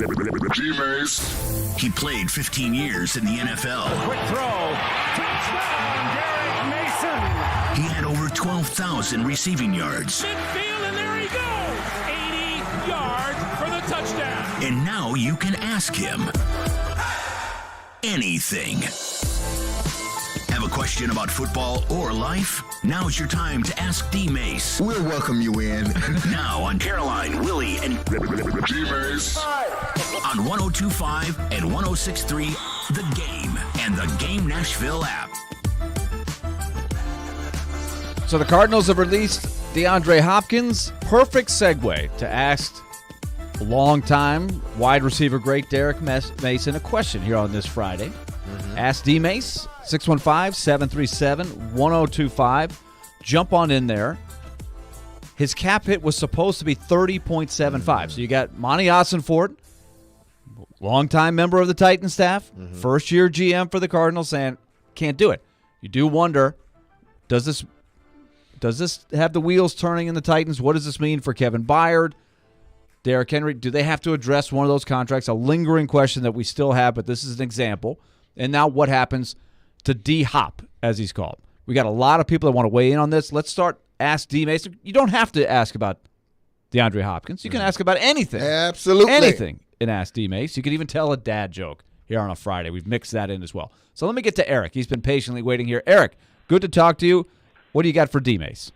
Hey, first of all, I just wanted to tell Willie, both you and D-Mase, y'all have a safe, happy Memorial Day. I hope all the listeners have a safe, happy Memorial Day holiday weekend, and be careful out there. And I know there's going to be a lot of grilling and stuff out there, so just have fun and be safe and everything. Well, thank you very much, Eric. Thank you. Yeah. I'm going to get to my dad joke in a minute, but just a thing about D-Hop, Derek Hopkins, I definitely don't think he's coming here, because another thing, guys, you did mention that I heard in the podcast, apparently the name Dak Prescott was dropped, and he wasn't feeling that. DeAndre Hopkins wasn't feeling that. If he's not wanting to go to the Cowboys, which is a very talented team and a playoff team, and I'm a Cowboys fan, and I can't blame him, why would he want to come here if he's not willing to go hook up with Dak Prescott? So, I did have another Cowboys fan tweet. It was Brian. He said, "Future Dallas Cowboy DeAndre Hopkins," but it doesn't sound like it's going to happen, Eric. No, because he wasn't feeling it. I heard about that podcast. I'm wondering if he'd also want to go to the Jets for Aaron Rodgers. That's another interesting situation, but we'll see that. I mean, you talk about going for it. The Jets are going for it. Yeah. This is a dad joke I heard recently. D-Mase, I hope you like it. I don't know if you've heard this one, but I'm just going to throw it out there. Why should you never date a tennis player? Why should you never date a tennis player? Why? Yeah. Because love means nothing to them. I'm going to go thumbs up. I'm going thumbs up. Eric, you I brought that it on one. this Friday. Hey, one last thing. Now, when is your performance at Zanies? 2025, 2026. We're working on the date. It's going to be during the school year. It might year. be, yeah. It'll be during the school year. Yeah. Maybe after midnight. We don't know yet. We're just trying to put together the logistics. Yeah. If I get a chance, I may try and come to. I actually live just about half a mile from Zanies, so I may try and come there. All right. Guys, y'all have a great weekend. All And right, take care. You can count on Eric to be there. Yes. There will be at least one person in the crowd. Exactly. But it'll probably be like 3 o'clock in the morning when I'm doing my Eric show. will be there. Yeah, You can count on Eric. You can count on him. 615-737-1025 for Ask D-Mase. Let me get to Tyrone up next. Tyrone, welcome to the show. What do you got for D-Mase? I got a couple of things, man. I tell you, I'll just get right to it. I find the last few weeks of certain things going in Las Vegas very interesting. Jimmy Garoppolo reported he had to have surgery after he signed with him in March, may not be ready to training camp. Obviously, D-Hop today getting released. That's interesting. Devontae Adams kind of chirping, then walking it back. So I'll just put it out there, and I'm going to follow on this sword, and I did a year ago when it was a fake retirement. I'll do it again. Buying a stake in the Las Vegas Aces, buying a stake with the Raiders organization a week or so ago that's got to be approved and expected to be approved. I'll put it to you like this. If DeAndre Hopkins lands with the Raiders, I'll go out right now and guarantee you Tom Brady's playing for the Raiders this year. Guaranteed. With Devontae Adams and DeAndre Hopkins, that's a formidable force. And I believe he wants to make amends for last year. I always thought he would sit and come back and play the following year, but now him purchasing ownership, I mean, think about it. Tom Brady's the only credible person in Las Vegas with that franchise right now.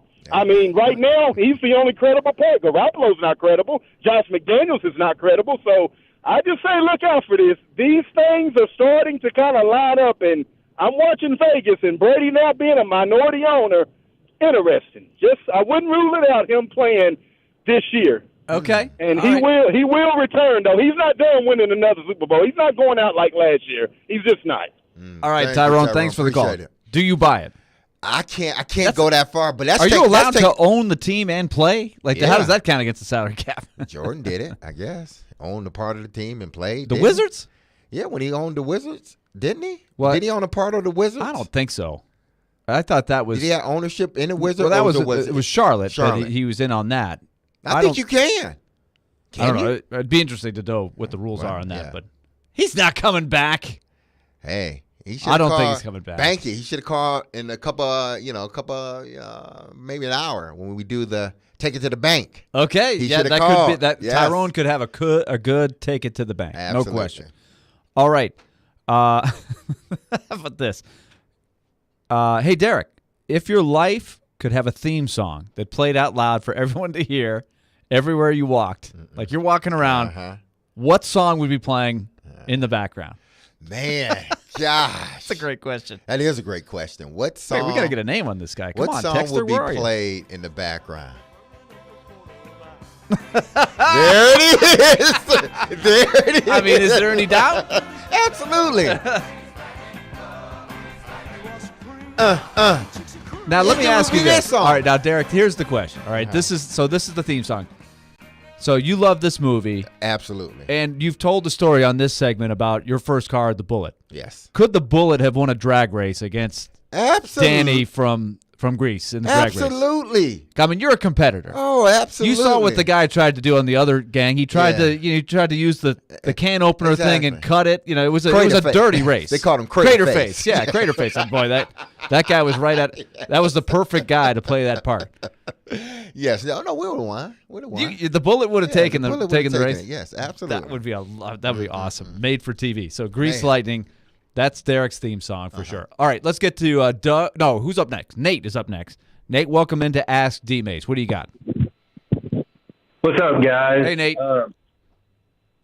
So, Derek, I'm going to give you some time to think about this because I have a couple options for you. Okay. when you go to Zanies and make your comedy debut, will you have a stage name, and what will it be? Now, my two options for you are either the Ravens Killer or the Spy, because we all know you went up to Baltimore to not to play well for them, but to tear them down from the inside. And Well, I didn't do a good job at that. What would be my stage name? I just go with D-Mase. That's all. I just go with the stage name D-Mase or Mace. Why not? Yeah, it's natural. And coming to the stage, Mace, and then they play Grease Lightning. Well, they're playing that song everywhere you go because that's your theme song. If you're just walking in to get your juice, absolutely, they're playing that. And now, what would happen to the tune? Like it'd have to have the the record needle scratching if they got your order wrong. Grease Lightning's playing, and all of a sudden, you got my order wrong. We have to start the song over. Yep. Oh, man. Okay, let's see. Let's get one more in from the text line here, driven by WilsonCountyHyundai.com. Andrew texted in, D-Mase, during your playing training days, what was your favorite cheat meal? Favorite cheat meal? Cheat meal. You're in training now. I'm in training. You can't do this too often, but you need to take a little change of pace. You're cheating. I love cookies. Okay. But it's still my cheat meal. Cookies. Chocolate chip. Warm, soft chocolate chip cookies are the best. And I've always said this. And owners of establishments around town, restaurants, if you don't have chocolate cake on your menu, you're not a real restaurant. You're not. Every restaurant should have chocolate cake on their menu. And when I mean chocolate cake, I mean warm chocolate cake. Don't give me that cold stuff that you pull out of the fridge and then can't warm it up because of the way you make the cake. No. Old school chocolate cake, let me warm it up, slap some ice cream on there. So the ice cream has to start melting a little bit. Man. Yeah. Chocolate cake. Okay, so here's the chocolate chip. Got me thinking. Yesterday, somebody pulled this stunt. We don't know who it is. I'm not gonna accuse anybody, but they had box lunches for the media that was covering all the baseball games. There's 2 games. People were there all day. Don't tell me. They had a box lunch that had the chocolate chip cookie in there. Somebody swiped an extra cookie. They went into the box lunch, slid the cookie out, got them an extra cookie, and then somebody grabbed that box lunch, came up empty. Oh, wow. No cookie. And then that sets off a chain reaction because the person who gets that takes one. They got to take one from the next box, Exactly. and so somebody's coming up short. So you're like, the person that took that chocolate chip cookie, the camera saw you. They saw you. Best believe the camera saw you. In the press box at Reese Smith Jr. Field, that could have been captured. Could have been captured on video. You know what? Before we go to break here, I had this weird dream last night, and I woke up and thought the dream was real, and I was nervous. Like scared. That's the worst So feeling. I had a dream that I was like at this store, but it was outdoors. No, it was in a mall outdoors somewhere, but it was open. And they were selling like a bunch of tennis shoes and stuff like that. And I walked kind of like on the streets of New York, you see exactly, that a lot. Absolutely. Little sidewalk sale. Absolutely. So I walked over to this stand, this sneaker stand, and there were a bunch of like red and white Jordans, like low cut, Jordans, like not the Dunks, because Dunks are different from Jordans, but the low cut Jordans. And it was like boxes and bags, and I don't know for what reason, I picked up the like 20 pair of shoes and put them in my car, and I left. Well, in my dream, they figured out the boxes were gone, and they said, well, we'll catch them because we got cameras. I woke up, and I'm like, you're sweating. I'm like, no, I thought it was real. Like, did I really steal some shoes? Like, what was that? Like, I woke up thinking I really stole some shoes. Like, I have done that. Like, what is going on here? It's not that exactly, but I have woken up. Like, I have woken up saying, I didn't graduate. Something like that. Like I woke up dreaming that they found out I did not actually graduate. And you're I don't sweating, have a diploma. My goodness. It's like, man. Like, I didn't go to class for the last 2 years in the 2 classes or something. Like, you and you're right. It's that feeling like this is real. This happened. And you have to talk yourself into it. No, this is a dream. Exactly. Everything's okay. Like, goodness, I woke up like, did I steal on shoes? Like, they gonna catch me on camera. And I had to get myself, no, that was a dream. It was a dream. It was a dream. But I was nervous, But man. like for the next half hour, sometimes you're like, yeah, I'm like, are nervous. you sure? Like, are goodness. you sure? Like, man, whoo, that was a dream for you. Those are not good dreams. Yes. All right, when we come back, another segment of Ask D-Mase, whatever's on your mind, 615-737-1025. Stay tuned. We're coming back. When it comes to Nashville sports, locking up Jeffrey Simmons, clearly that was a priority for them. He knows his stuff. A little bit good, a little bit bad. And knows how to push the right buttons. He's coming off an ACL tear, and he's 25 years old, so you cannot ignore that. Join Outkick's Chad Withrow every Friday at 5 with Stillman and Company. Withrow. What I hate more than anything is people that are phony and not true to themselves. Is on 102.5 and 106.3 The Game and the Game Nashville app. It's the first day of the first grade, and she found a new best friend. It's a laid-back Sunday afternoon you wish would never end. The homemade taste of Bluebell and good friends gathered round. The good old days are being made right now. Your taste buds will be best buds with Dr. Pepper Float Ice Cream from Bluebell. The rich taste of creamy vanilla ice cream swirled together with the one-of-a-kind flavor of delicious Dr. Pepper. Treat yourself to a pint or half-gallon today. The good old days are being made right now. The good old days are being made right now. Look for Bluebell Ice Cream at Walgreens and Value Plus in Bon Aqua. Social Furniture's huge Memorial Day sale is now underway. You'll find your dream furniture on sale now at up to 70% off. Sectionals start at $7.99. Sofas from $4.99. Name brand queen mattresses start at $2.99. Complete bedroom sets from $11.99. Buy now and pay later with special financing for up to 48 months. Enjoy hassle-free same-day delivery and setup. Hurry in. Once these deals are gone, they're gone. Shop Social Furniture because of the way you are treated. How's Wingstop sound? Crispy, juicy classic wings, sauced and tossed in those 11 soul-satisfying flavors. Paired with hand-cut seasoned fries, house-made honey mustard, blue cheese, or signature Wingstop ranch. I think you've heard enough. Get your flavor delivered at wingstop.com.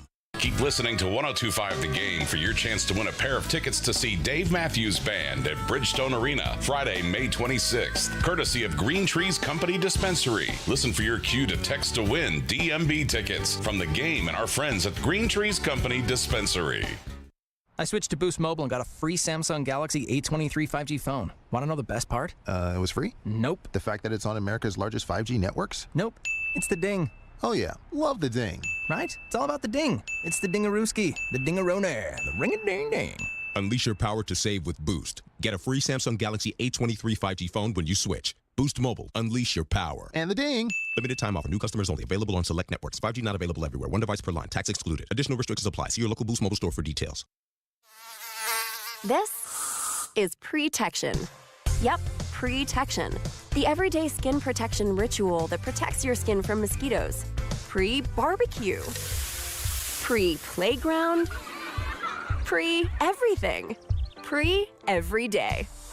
Prevention is the best protection. This summer, make sure you have OFF, the #1 dermatologist-recommended repellent brand. SC Johnson, a family company. If it's important to Nashville, I'll put it out right now. It's important to Jared Stillman. Like, that's it. He's not afraid to ask the tough questions. Something is going on, and the question is, what does it mean? Or give the strong opinion. And just needed the bozo offensive coordinator to stop ruining the quarterback. Stillman and Company. Weekdays at 2 on 102.5 and 106.3 The Game and the Game Nashville app. This is Caroline, Willy, and D-Mase on 102.5 and 106.3 The Game and the Game Nashville app. D-Mase. He played 15 years in the NFL. Quick throw. Touchdown, Derek Mason. He had over 12,000 receiving yards. Midfield, and there he goes. 80 yards for the touchdown. And now you can ask him anything. Have a question about football or life? Now's your time to ask D-Mase. We'll welcome you in. Now on Caroline, Willy, and D-Mase. On 102.5 and 106.3, The Game and the Game Nashville app. Segment 2 of Ask D-Mase. The best Ask D-Mase question today wins a pair of tickets to see Noel Gallagher's High Flying Birds, plus garbage at First Bank Amphitheater on June the 25th. 615-737-1025 on our call or text line, brought to you by WilsonCountyHyundai.com. This one coming in from Jack. Hey, D-Mase, what did the male deer say to the female deer? What up, Doe? Yes! Yes! Yes, I got it. If y'all don't know, what up, Doe? That's what we say in Michigan, in Detroit. Like, what up, Doe? Okay. But I understand. I get that. He's on the same wavelength. He's on the same wavelength. I feel like if you actually answer the dad joke, we should have like a sounder for that. Like if you, like Caroline did it the other day. Yeah. She came in and she got the show off to the start. She intercepted. Yeah.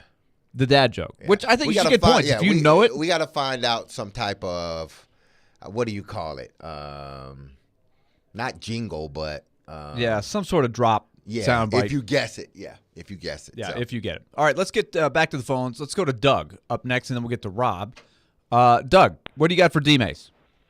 You know, this segment is Ask D-Mase, and I've been hearing about D-Hop. That's just opinions. I've been hearing about chocolate cake. That's opinions. I got a problem, and I need to ask D-Mase. Let's go. D-Mase is here for you. He's here for you, Doug. First official holiday cookout, grill out of the season coming up. Okay. I've been invited to a house that got bad kids. I don't want to go. So how do I get out of this? Do I pull a hammy, like a fake injury, or do I just say I don't want to go and just piss people off? Oh, man. Just say, hey, listen, you can't say you're busy. Oh, you can come up with your own excuse, but I ain't going. Yeah, just say, hey, listen. Have you committed, though? Yeah, have you committed? Have you committed? told them you were going? No, I'm on the fence right now. You're on the fence. Everything out there. I've started limping. I don't even know what leg to limp on. Well, once you figure out which leg to limp on, you better continue limping on that leg. Don't switch legs. People will catch you. Just say, hey, listen. I don't want to go. Hey, this is my significant other. Now, look, you playing with fire right here, man. Whoa. Hey, now, you better develop a cough. You better develop a cough. Watch Ferris Bueller's Day Off. Yes. Masterful moves. Clammy, sweaty palms. Yeah. Lick your palms. You know, different things. Get the clammy hands. Put the wet towel in the microwave when she ain't looking. Then put it over your forehead and be like, baby, can you feel my forehead? Is it hot? No. Let me help you with that one. You go to the dollar store and you buy some NyQuil. Problem solved. Bam. There you go. Okay, what's wrong with the kids? They're bad. They bad, man. And okay. Here's a joke for you. How did Bugs Bunny beat the Roadrunner in a foot race? He ran him over. He had them Air Jordans on, man. All right, Doug is tough to beat. He's tough to beat. I like that one. I like that one. I can classify that one as a dad joke. Yeah, I'll take that. I'll take that. Let's go. I like that one. Doug helps the show. I got to thank like Doug. that. He helps the show on Fridays. All right, let's get to Rob. Rob, what do you got for asking D-Mase? I got a question for D-Mase. Do you think Rivera for the Washington Commanders should be fired for not getting a quarterback when he had a chance? He had an opportunity with Hendon Hooker. Instead, he go with Sam Howell, and I think Sam Howell sucks. That's all I want to know. Thank you. I appreciate it, Rob. You know what?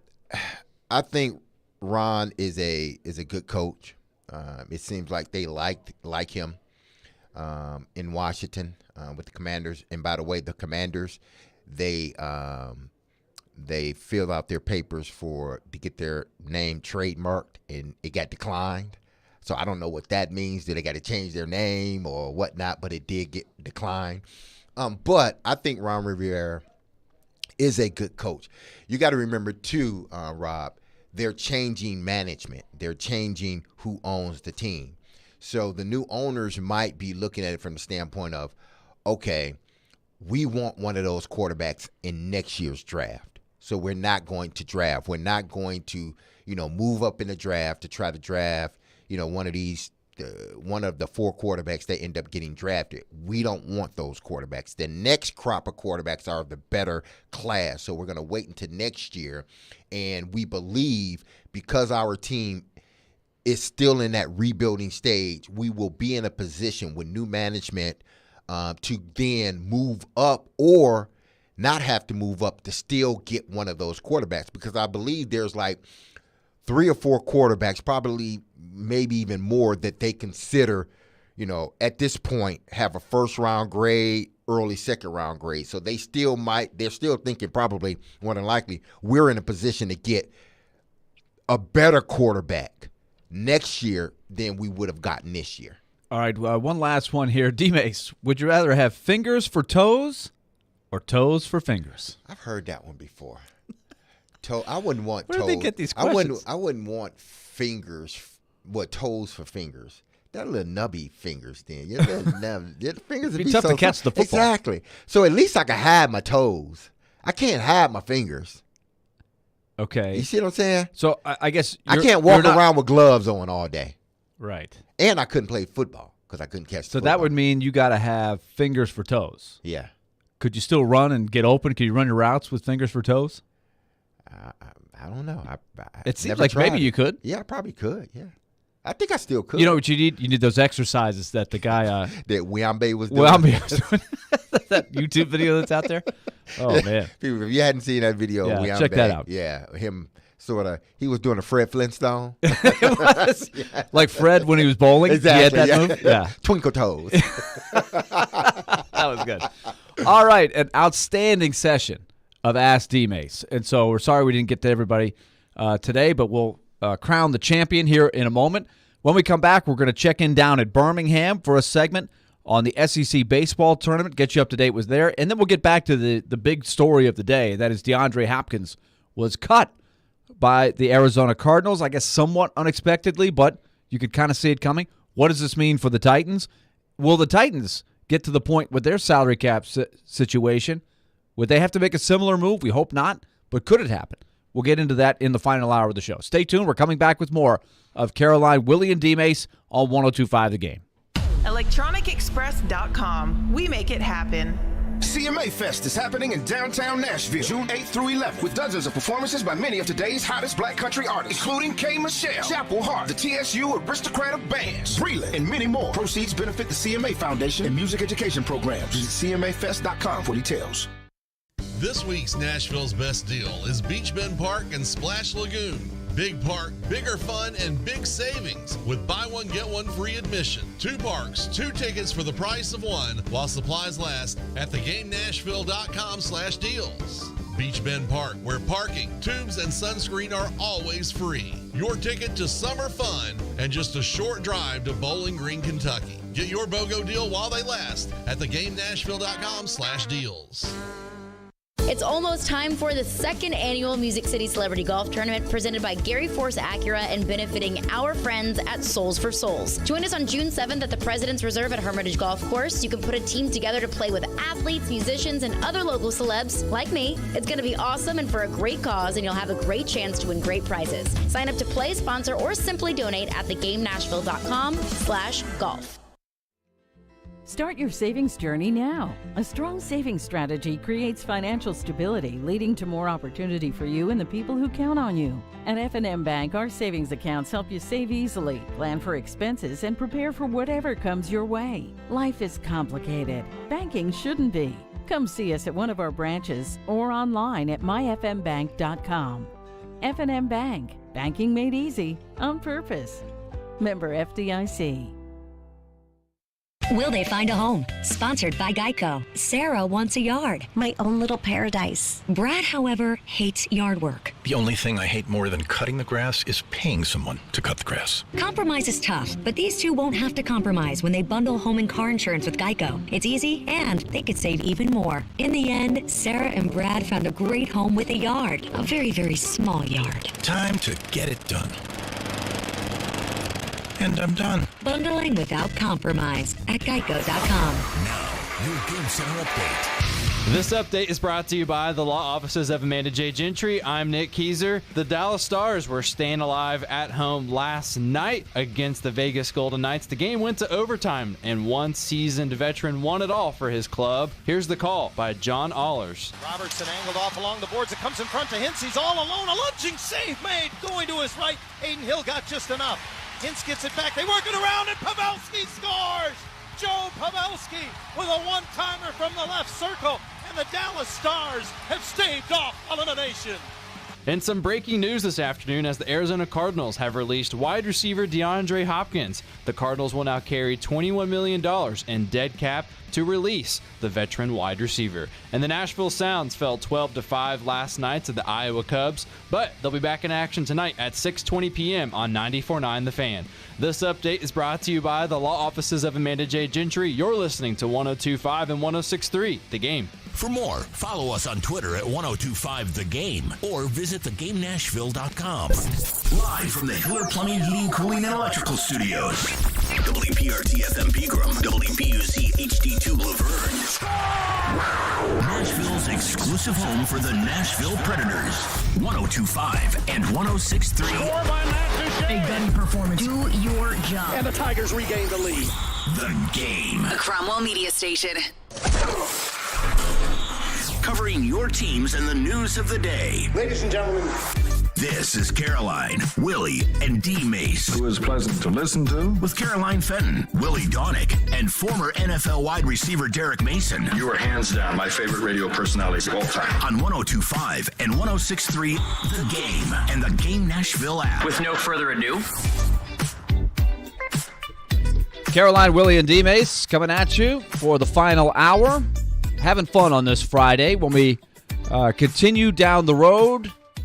A little later in the hour, we will be coming back to a big topic that just hit during our show. DeAndre Hopkins released by the Arizona Cardinals. What's next for him? What does it mean for the Titans, if anything?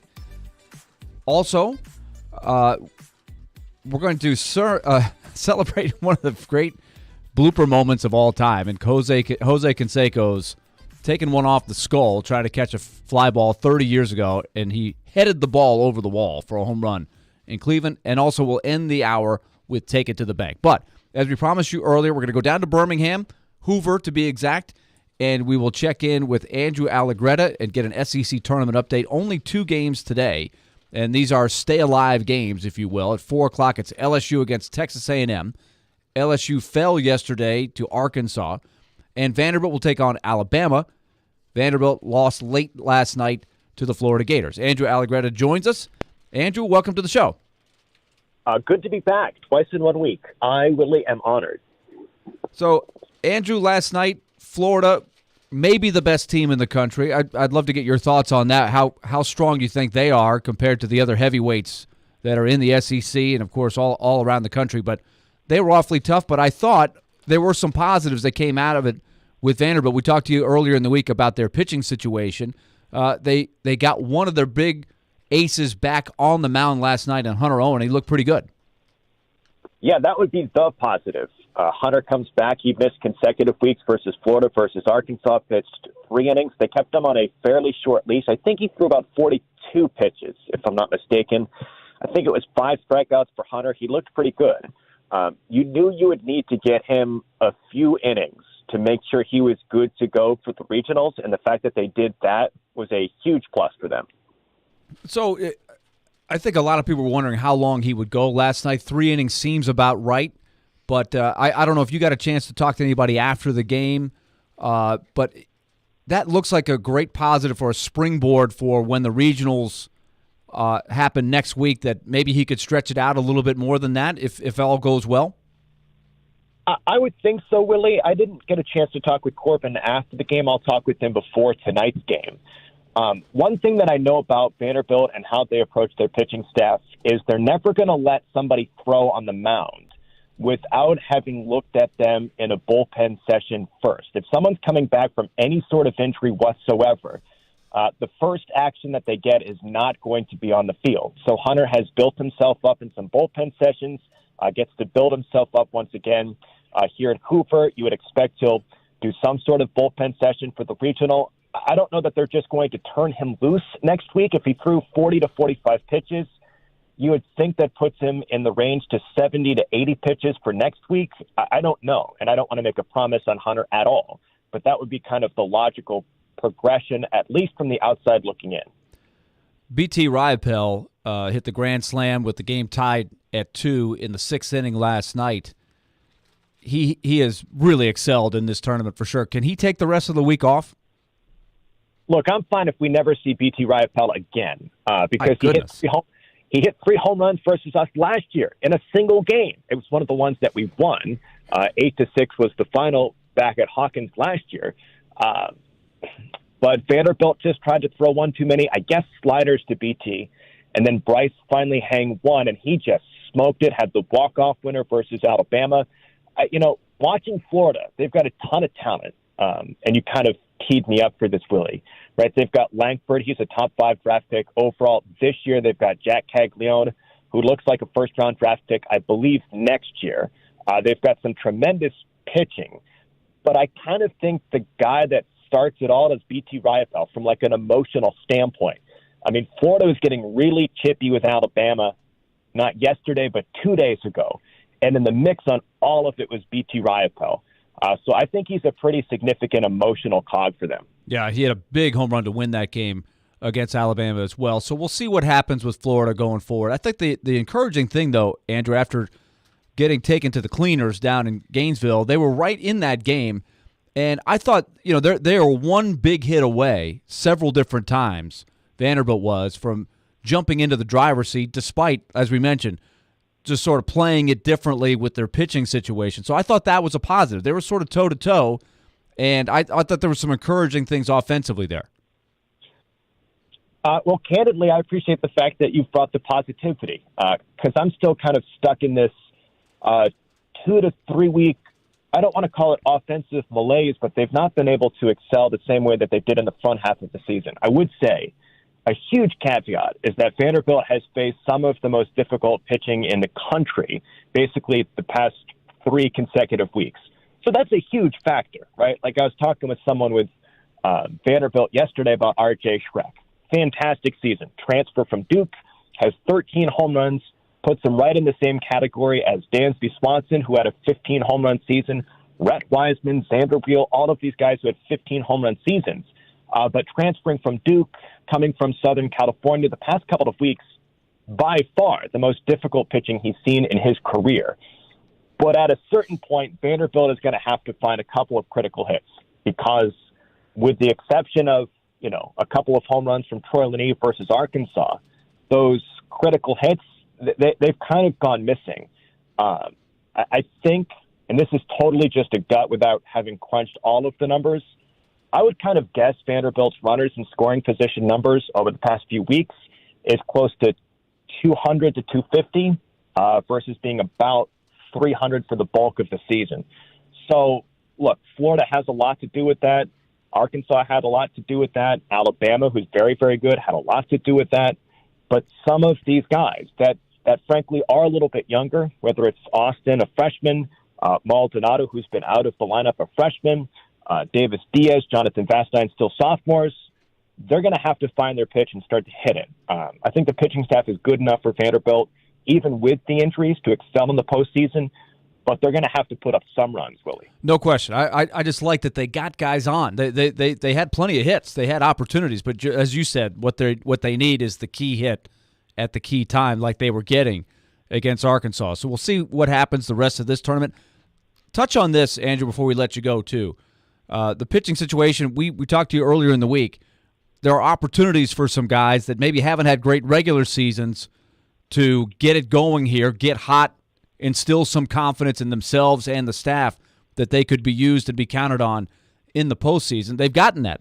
I really thought the performance against Auburn was really good with both pitchers. And even last night, I thought Cunningham, his stuff was really good. Horn's stuff looked really good against an elite team like Florida. I think those guys could be pieces in the right spots next week. Completely agree. I think there's 2 things that I would tack on to that, Willie. First off, you mentioned the performance versus Auburn. Vanderbilt has to find quote-unquote starting pitchers because look, Hunter comes back. Who knows what's going to happen with Carter Holton? You need somebody to start a ball game. And the fact that Sam Leboki did it with relative poise, efficiency, and effectiveness, I think that bolsters well for Sam possibly being a starter in the postseason. You don't need him to go 7, but if he can give you 4 or 5 and you hand the ball off to Patrick Riley, to Bryce Cunningham, whatever it happens to be, that's fantastic. And then a second name that I would throw out there for you, Willie, that I think has a chance, if he can get all the way healthy and get some reps and potentially be a factor for Vanderbilt in the postseason. Not necessarily a starter, but someone that you have to go to is Grayson Moore. He's got big-time stuff. He's got a fastball that sits in the mid-90s. He's got this wicked 12-6 curveball. He's been out the bulk of the season with an injury, but he's getting healthy. A total non-sequitur. He played high school baseball with Dylan Cruz, so he knows what good hitting looks like. I think he's got a chance. Perhaps we'll see him tonight at some point, and maybe he can bolster Coach Corbin and Coach Brown's confidence to use him at some point in a regional. Yeah, so with that in mind, who do you think we might see tonight? Do you think we see Futrell tonight? Let's see. It's 1 o'clock. You'll find out a little later, I'm sure, before most of us. We'll find out soon enough. I don't think the name will shock people. Okay. We know what's funny is I was watching after midnight. I don't know what the audience was, but after the win against Auburn, when the SEC Network guys made the mistake of trying to get Tim Corbin to reveal his starting pitcher.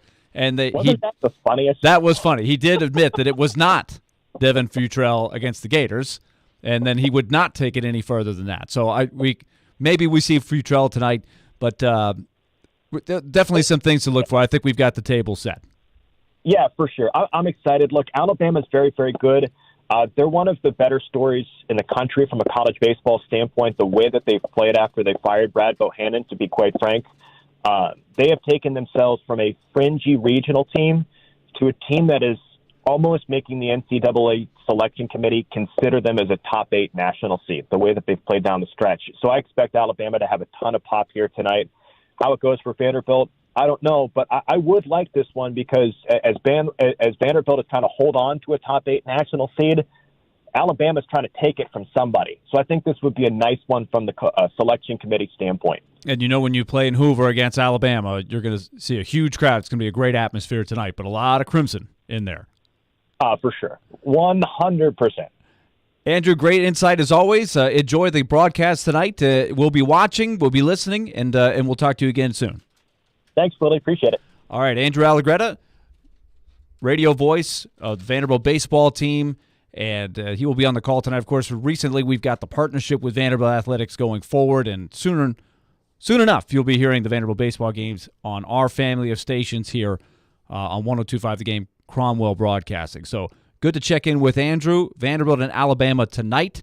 That game is at 7 o'clock, or it'll be after the other game is finished, LSU, Texas A&M, which starts at 4 o'clock. And always keep your fingers crossed about the weather down there, but it does look pretty good. So it should be a great crowd tonight at Hoover. Excellent atmosphere in the SEC tournament. And then the postseason brackets will be next week. Very exciting time. When we come back, let's get back to the big story. DeAndre Hopkins has been released by the Cardinals. What does D-Mase think? Where does it go from here? Stay tuned. We're coming back with more on that in just a moment. Remember, you can always watch us streaming live on Twitch, Twitter, YouTube, and Facebook every day. Our video streaming is brought to you by Superbook. Download their app today and use promo code THEGAME. All the big plays. All the big stories. If you're not ready to play in this league, you will lose. I don't care who you're playing. All in one place. We are Nashville's best sports talk. 102.5 and 106.3. Because I love the sport. We played the way we needed to. Why would he make that move? 360, he slams it home. The Game and the Game Nashville app. The choice is yours. Wednesdays at 8:45. Brought to you by Jarrett Companies. Now hiring experienced sprinkler experts. Go to jarrettfire.com. JARRETT fire.com. Jarrett Companies, a company above and beyond industry standards.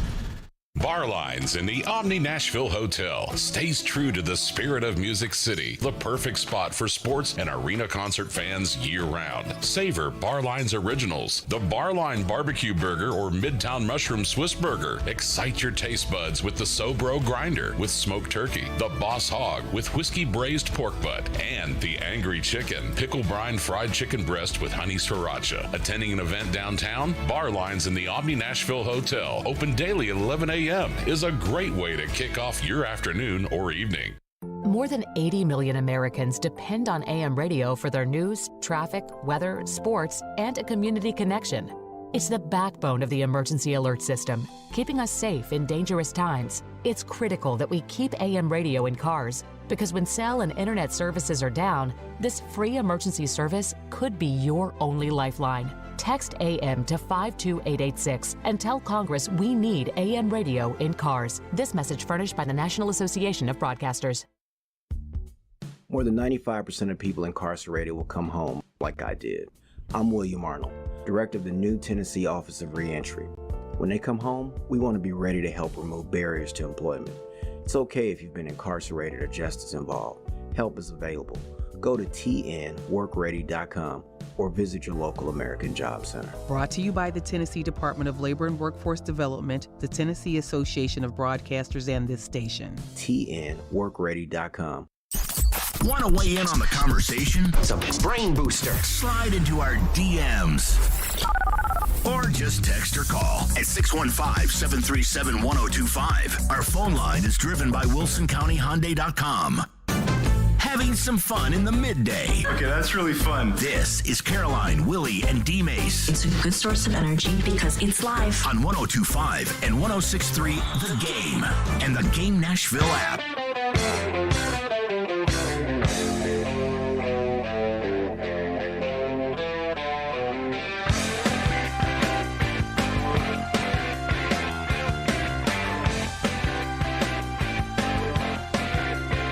We are back here on Caroline, Willy, and D-Mase. Don't forget the Sounds. We just talked a lot of Vanderbilt baseball. How about the Sounds? They're in action tonight against the Iowa Cubs, the AAA affiliate of course, the Chicago Cubs. They'll finish the series this weekend on Saturday, 6:35, Sunday at 2:05.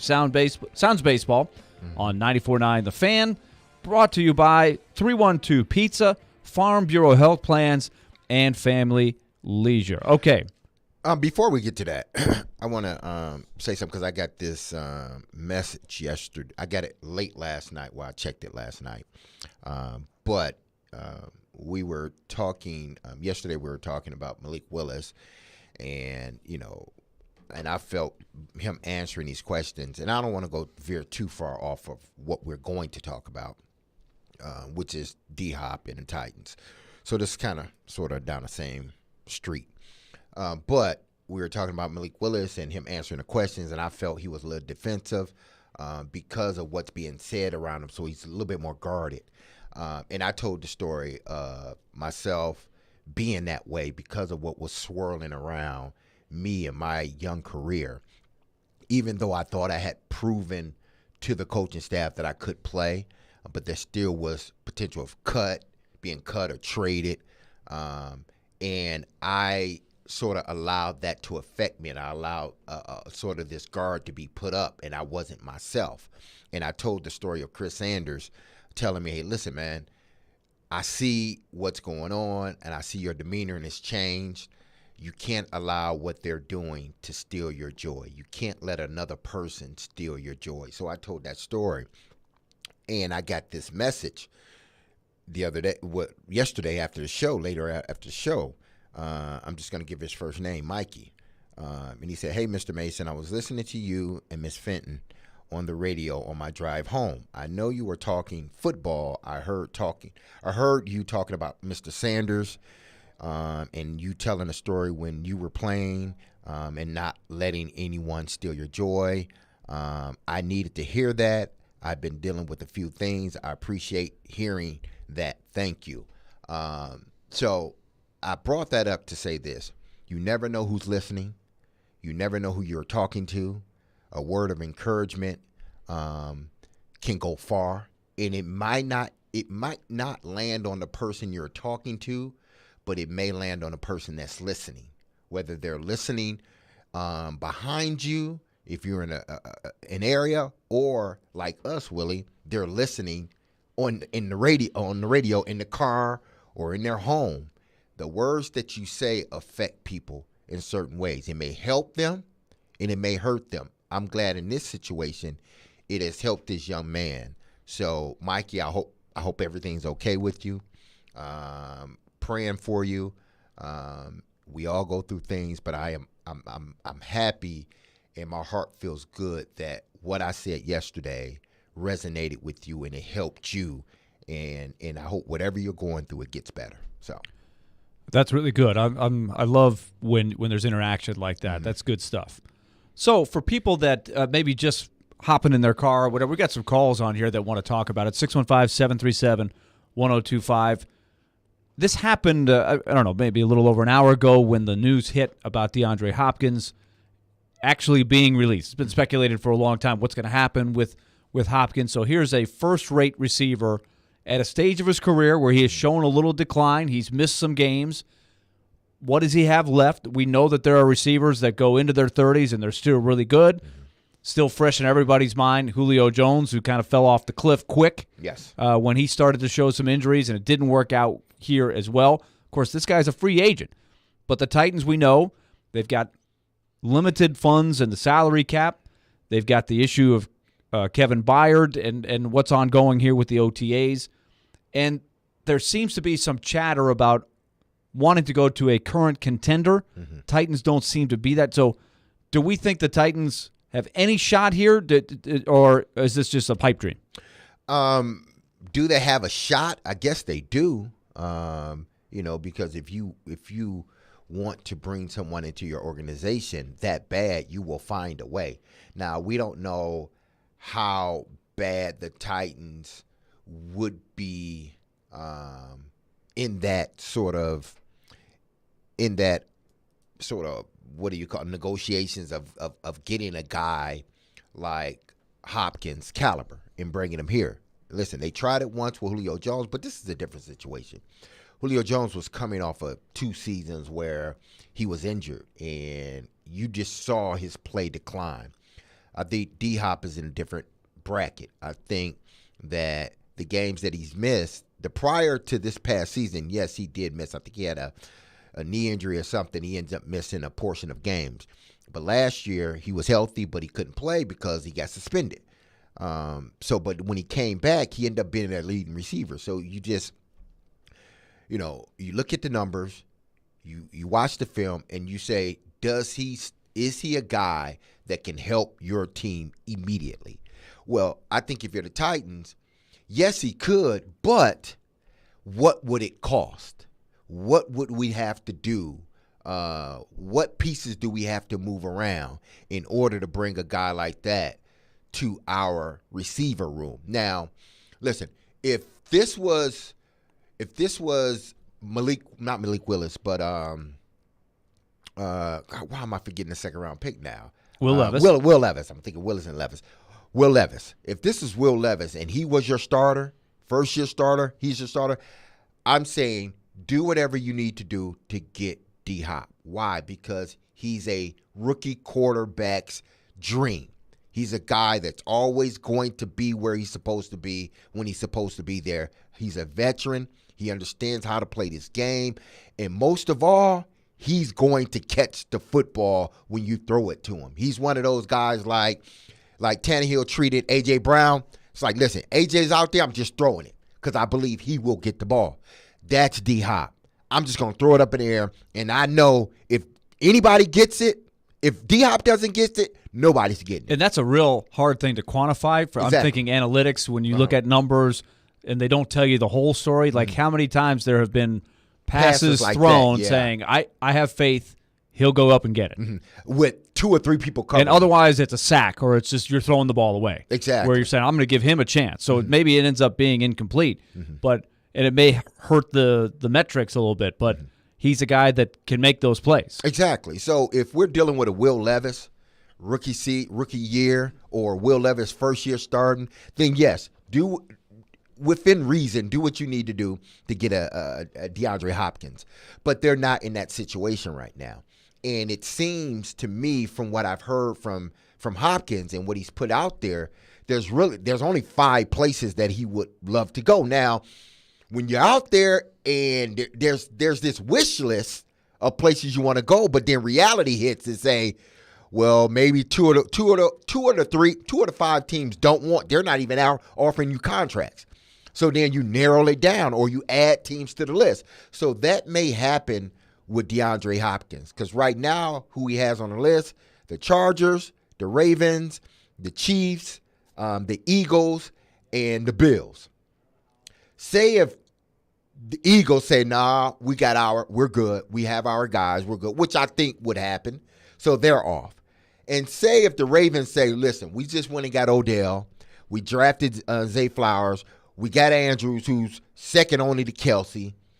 We got some young guys that would be helped by the insertion of OBJ, and they have another veteran receiver there that's been pretty good in this league as well. So they may say, listen, we're out. We're good. Yeah, we're good. We're good. Yeah, we like them. We're not going there. We're not going there. So now it leaves 3 teams. So what does he start to do now? If he wants to open up the pool a little bit more, now the Titans may be in the running for a Hopkins. Yeah. We got some people that want to weigh in on this. 615-737-1025 is our number, driven by WilsonCountyHyundai.com. I do want to pass this along. Josh wanted to give you a shout-out on the text line. D-Mase, Hall of Fame receiver, Hall of Fame guy. Thank you, D-Mase. Thank you. I appreciate it. All right, let's get to Adam, who's been on the line. We've got a question about DeAndre Hopkins. Where do we go from here? Adam, welcome to the show. I think as the Titans, man, maybe you sign D-Hop just so that way you don't have to play him. I feel like if he was 48 years old, he would still get $150 against us. He's one of them dudes that I was always scared to see, man.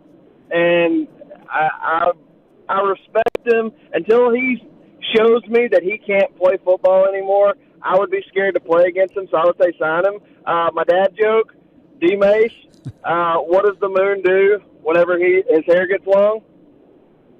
Wait, what does the moon do? What? What does the moon do when his hair gets long? What does the moon do when his hair gets long? What does the moon do when Huh? Eclipse it. Eclipse it. Eclipse it. I like that. All right, I like that. I like that. List. All right, Adam, good call. Good stuff. Okay, so I see what he's saying. Like if there were no money, eclipse it. If there were no money strings attached, and you had money to burn, or you had then I would be all for going all in on this. The problem is there is a budget here. We're talking about a big issue all week, and Kevin Byard, what do you do about his contract? It's lingering. There's something going on there. He's not there. It's a big cap hit. It's a saga that's going on a few months now. How are they going to resolve it? So you have that. You don't have a lot of extra money lying around. In a perfect world, you'd love to have DeAndre Hopkins. He's got to have interest in you, which you just got done saying. It seems to be a lot of other teams he'd like to take a look at before he's even considering the Titans. It almost would seem like you've got to overpay to entice him to come here at this stage of his career and where the roster is.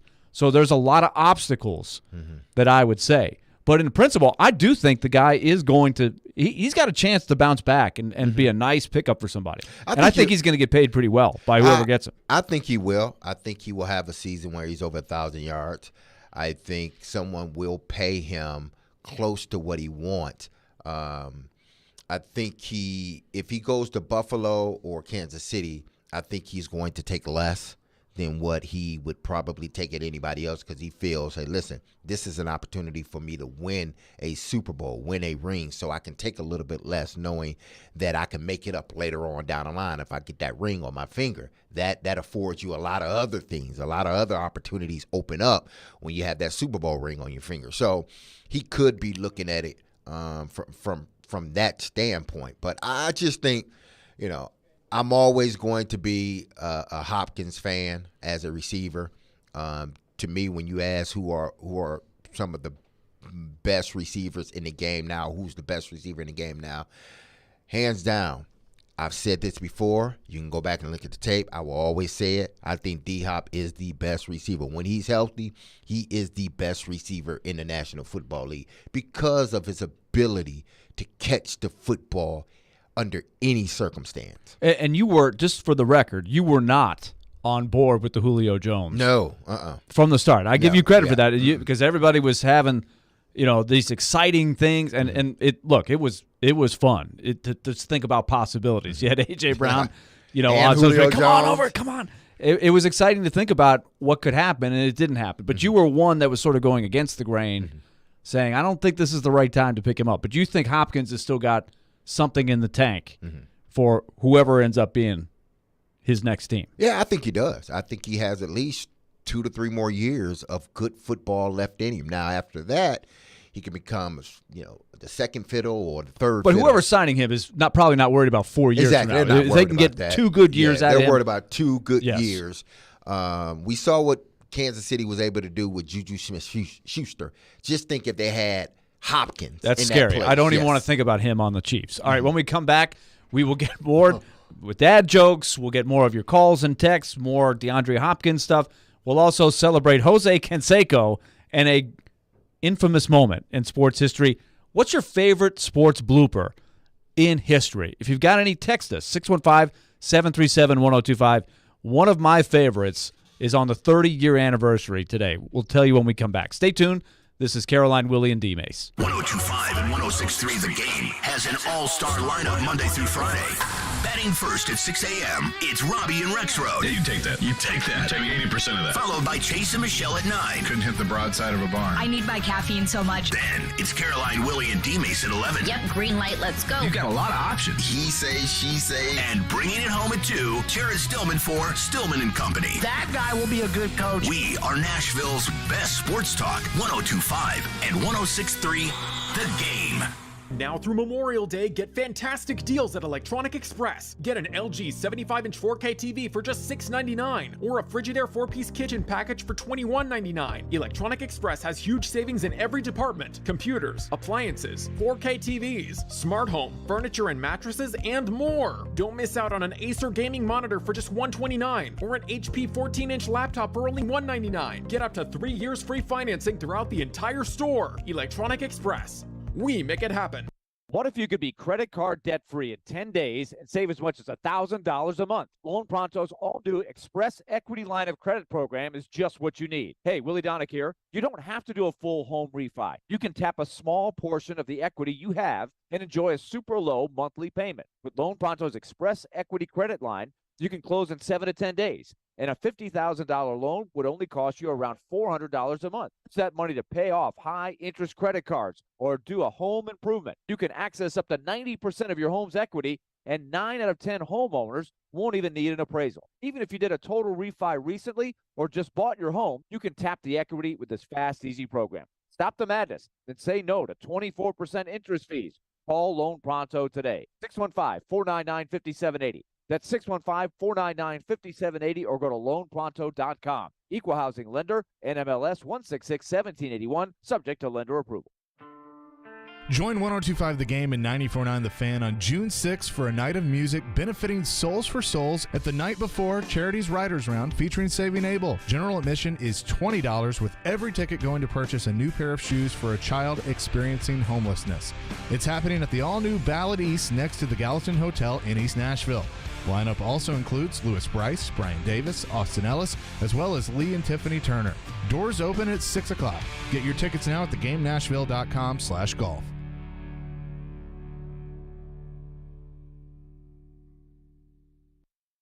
It's easy to think all money managers are pretty much the same, but at Fisher Investments, we're clearly different. Different? How? You sell high-commission investment products, right? No, Fisher Investments doesn't sell any commission-based investment products. Well, you must earn commissions on trades. Nope, never at Fisher. We're a fiduciary, obligated to act in our client's best interest. It's the highest standard of care for a financial advisor. How do you know what's in their best interest? We get to know our clients and then tailor a portfolio based on their goals and needs. But you probably sneak in some hidden and layered fees. No, we have one transparent management fee, structured so we do better when our clients do better. Wow, you really do look out for your clients. That's because our top priority is helping them achieve a comfortable retirement. It might be why most of our clients come from other money managers. Visit FisherInvestments.com to find out why investors like you switch to us. Fisher Investments. Clearly different money management. Investments and securities involve the risk of loss. Hey, it's Jared. If you're listening to us on I-24 towards Murfreesboro or I-65 towards Spring Hill, make sure you check out 106.3 for another great way to hear Nashville's best sports talk. Hey, this is Roman Yossi. You're listening to Nashville's best sports talk, ESPN 102.5 The Game. High fly ball, right field deep. Canseco back to the track, looking out. It is off his head, it looked like, and over the top. A home run. That looked like it hit Canseco to the top of the head. We'll have to check the replay. It did.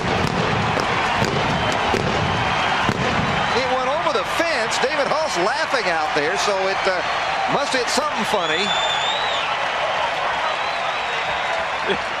It either hit his head or his shoulder. Let's take a look at it. Martinez's 4th home run of the year.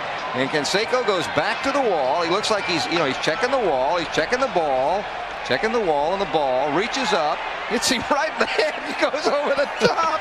Oh, yes. 30 years ago today, Jose Canseco against the Indians. Back then they were called the Indians. Jose Canseco had the ball go off of his head and over the fence. One of the greatest sports bloopers of all time. So today is the 30-year anniversary. Happy Jose Canseco Day. Is he the only guy in Major League history to get an assist on a home run? I mean, I think a soccer player would be really impressed with with that. That was an assist. He assisted the ball going over the gate. So that's an assist on a home run. The guy's name that hit the ball was Martinez. And I forget his first. I think Carlos Martinez. I can't remember exactly. A guy that played for Cleveland at the time. But the look on his face was so funny. It's like, it's a home run? Okay, this is great. Thank you, Jose. But so that's a great one. I just got to thinking, like, what are some of the funniest, what are your favorite bloopers ever? You came up with a good one. Somebody actually texted this one in as well. But just favorite bloopers of all time that come to mind. Mine was the butt fumble. I mean, now, were you watching live on Thanksgiving? Yes. Wasn't it Thanksgiving night that the butt fumble happened? Yes, I watched it. And it was so funny because I played with him, so that's what made it even funnier. Sanchez. So, but he that right there sort of encapsulated his whole career. I know. The butt fumble. And you know what's sad? And this is the same thing with Canseco a little bit. Mm-hmm. Canseco was a really, really good player. Like, at the best, he was maybe the best in baseball for a short period of time. And then, of course, he got into the steroids and all these other things. He was pretty crazy. But that kind of overshadows the fact that he was a pretty good player, a really good player. Mark Sanchez, he was okay. The Jets have had some bad teams. Exactly. Mark Sanchez quarterbacked some good Jets teams. Yeah, they were went close to the AFC Championship, yes. I think 2 years in a row. Yeah, they were close. Yeah. Closer than most of the Jets teams. But what do you think about when you think about Mark Sanchez? Butt fumble. Exactly. I saw one the other day. I guess it would be a blooper where I don't know if it was girls softball or Little League. It wasn't Little League. It was college or girls softball, one or two. The person hitting the ball, they hits it, and it was a person on third. Well, they hit it, and the runner came in, and they thought they won the game. Yeah, she never. I think it was girls softball. Never did tax first base. Yes, I'll tell you what, and got out. And they had to go into extra innings because of that. It is funny you say that because yesterday we did a walk-off hit. The same thing happened. A guy got a base hit. He got halfway down to first base and almost got into a celebration with his teammates. One of his teammates actually got out there and hugged him. And then the rest of us said, you got to go down and touch first base. You know what happened on that same field a few years ago? A guy didn't do it. The same exact thing that you just said in softball. And the game continued and the team lost. Yeah. What a sad... That would be bad. Oh, my goodness. So just word to the wise, if you're out there, you're coaching youngsters. Make sure they tag first base. Touch first. You got to get the first. One of my favorites, too, I don't know if you've ever seen this one. There's a guy named Lenny Randall. He played for the Mariners. He played for a lot of different teams, but he was playing on AstroTurf back in the 70s or maybe early 80s by this time. and there was a ball that was hit. You know how sometimes a guy hits a bunt or a chopper, it's just rolling along the third base line. Mm-hmm. And is it fair or foul? You know, as a third baseman, you don't have to, he's going to be safe if you pick it up. So you're just hoping the ball goes foul. So what he was rolling really slow. It's not going foul yet. He's like, oh man, what are we gonna do? So he gets down on his knees. He starts blowing the ball foul. He didn't touch it, but he blew the ball foul. And of course, the umpire is right there. He's watching, and he says, foul ball. So they allowed that? Yeah, it worked. Oh my! Nobody had ever done it before. It wasn't against the rules. I had a blooper though in college. Okay, that was we did get a text on the text line. What was your biggest blooper? Did you ever have a blooper playing? Yeah, and in college, well, I had a blooper too in the NFL, but in college, my first game getting in at wide receiver, I think it was my freshman year, and I went in motion. It was like a zag motion, so go in, come back out. So I go in. And I'm running real fast. Like, I'm selling this. I'm running real fast. I get behind a quarterback. I stop, pop, pop, pop, pop. And I fall on my back. You slipped? I slipped. Like, dude, you ain't got to run that hard to get the guy to going. So I learned from that and was like, I don't need to run Don't overdo hard. it. Don't overdo it. But it was my first time getting in the game. You were excited. Very excited. Something wrong with the turf, too. Come on, Yeah. there had to be something wrong. Oh, yeah, we had the old school turf back then at Michigan State, yeah. Is that on YouTube anywhere? I'd like to see that. I don't know if that was on YouTube because I think we were playing some old northeast, southwest Illinois state. Okay, so it might be tricky to find. Yeah. One of my greatest ones. I was playing way off in Helena, Montana. Mm-hmm. Me from Winter Park High School. That's the outside of capital of Orlando. Montana, ain't it? It is. Yeah, Nice. Good call. Good call. Randomly, the Blue Jays, my team, are playing the Helena Brewers. Mm-hmm. The guy up at the bat for the Brewers, Chris Carter, of all names. Chris Carter, not the football player. But I remember his name. I was like, Chris Carter. I played against him. He played for another high school in the Orlando area, so we had played a ton of games against each other. He comes down to first base. He draws a walk, and just like a lot of times, you start chatting. Hey, Chris, how you doing? Remember me, Willy? Oh, yeah. And I was like, how you doing? He goes, I'm not feeling real well, man. I'm feeling terrible. I was like, oh, I didn't mean to ask. Just you're on the other team. Turns out he's really feeling it. I don't know if he had a little too much to drink the night before or whatever, but I was like, okay. The next pitch comes, grounder. Grounder to short. He gets forced out at second. Slides into second. Pukes on second base. I'm glad it wasn't at first base. Exactly. Because that's where I was playing. They had to bring out the wheelbarrow and the shovel. Oh, my goodness. Now, that's one that is not on video anywhere, but man, I would pay if anybody had a VCR or a video recorder of that. It would be a VHS. A VHS, back then. but you had to like what'd you call it back then? The video cam? The big camera. Yeah, the big old, man, that's real old school. But even like the mini cam or something like that, camcorder. Camcorder. Yeah, that's my only shot. That game was not on TV. I can assure you of that. I would just assume he had too much to drink. I think maybe so. I didn't ask. Yeah. I didn't want to pry. So good stuff. We got a lot of good answers on that. But happy Jose Canseco doink day off the skull and over the wall. All right, when we come back, it'll be time to take it to the bank. Our final segment of the week brought to you by F&M Bank. So stay tuned for that. It's coming up. The college football season never stops. ESPN college football analyst Trevor Manich joins Stillman and Company every Tuesday at 4:30. They've got to do what Nick Saban in Alabama has done so successfully over the last 10 years. Presented by Houston Clinic Orthopedics on Nashville's best sports talk, 102.5 and 106.3 The Game and the Game Nashville app. It's time for Nashville Sounds Baseball with a Friday fireworks show. The Sounds take the field tonight at 6:35 against the Iowa Cubs. Gates open at 5:30, but stick around for the whole game to enjoy a post-game fireworks show. Tickets available now at NashvilleSounds.com. Music City will be rocking June 23rd through the 25th with a different sound, the sound of NASCAR. Start your engine! The Ally 400 is back at Nashville Superspeedway, and this year, it's a night race. NASCAR in Nashville. It's guitars and fast cars under the lights. Visit NashvilleSuperspeedway.com to get your tickets for the triple header weekend, including the Ally 400, Tennessee Lottery 250, and the Rackley Roofing 200 today.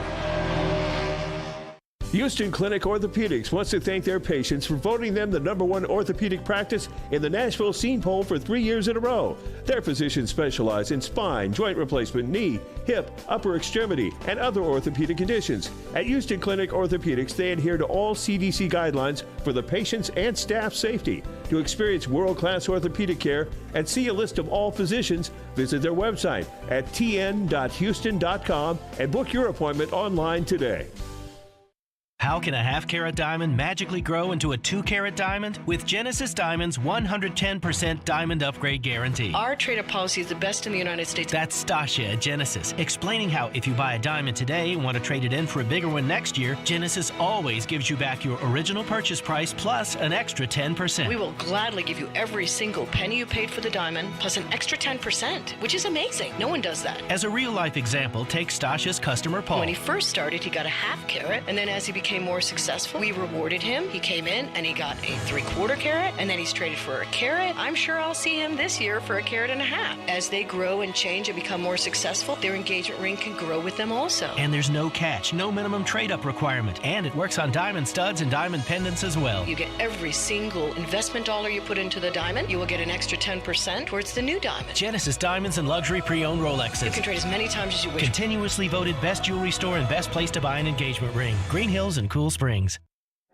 Hey, Ray Jeter here with Harness. Are you looking to take ownership in a position that will support your growth and development? We are an excavation and site utilities contractor. Several things set us apart from our competition, but we take the most pride in the professional development of our people. We have multiple openings for operators, pipe layers, and laborers. Our pay and benefits are second to none, including our 401k program. Apply today at selectharness.com. Harness LLC. Build people, move dirt.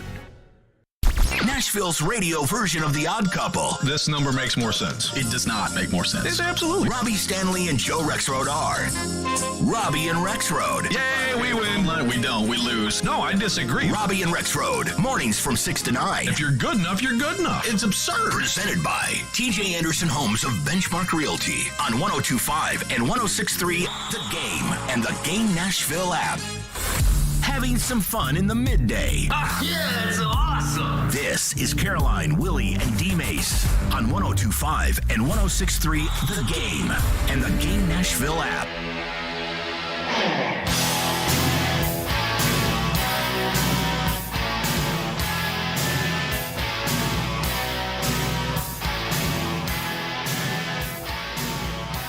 All right, final segment of the show. It is time to take it to the bank. Brought to you by our friends at F&M Bank. F&M Bank, banking made easy on purpose. You've been hearing me talk about them a lot. One of the things we're going to try to do on the show, have a little fun. Now, we had our first installment of this last week. I came up short, and D-Mase did as well. We were fired up about the Western Conference Final.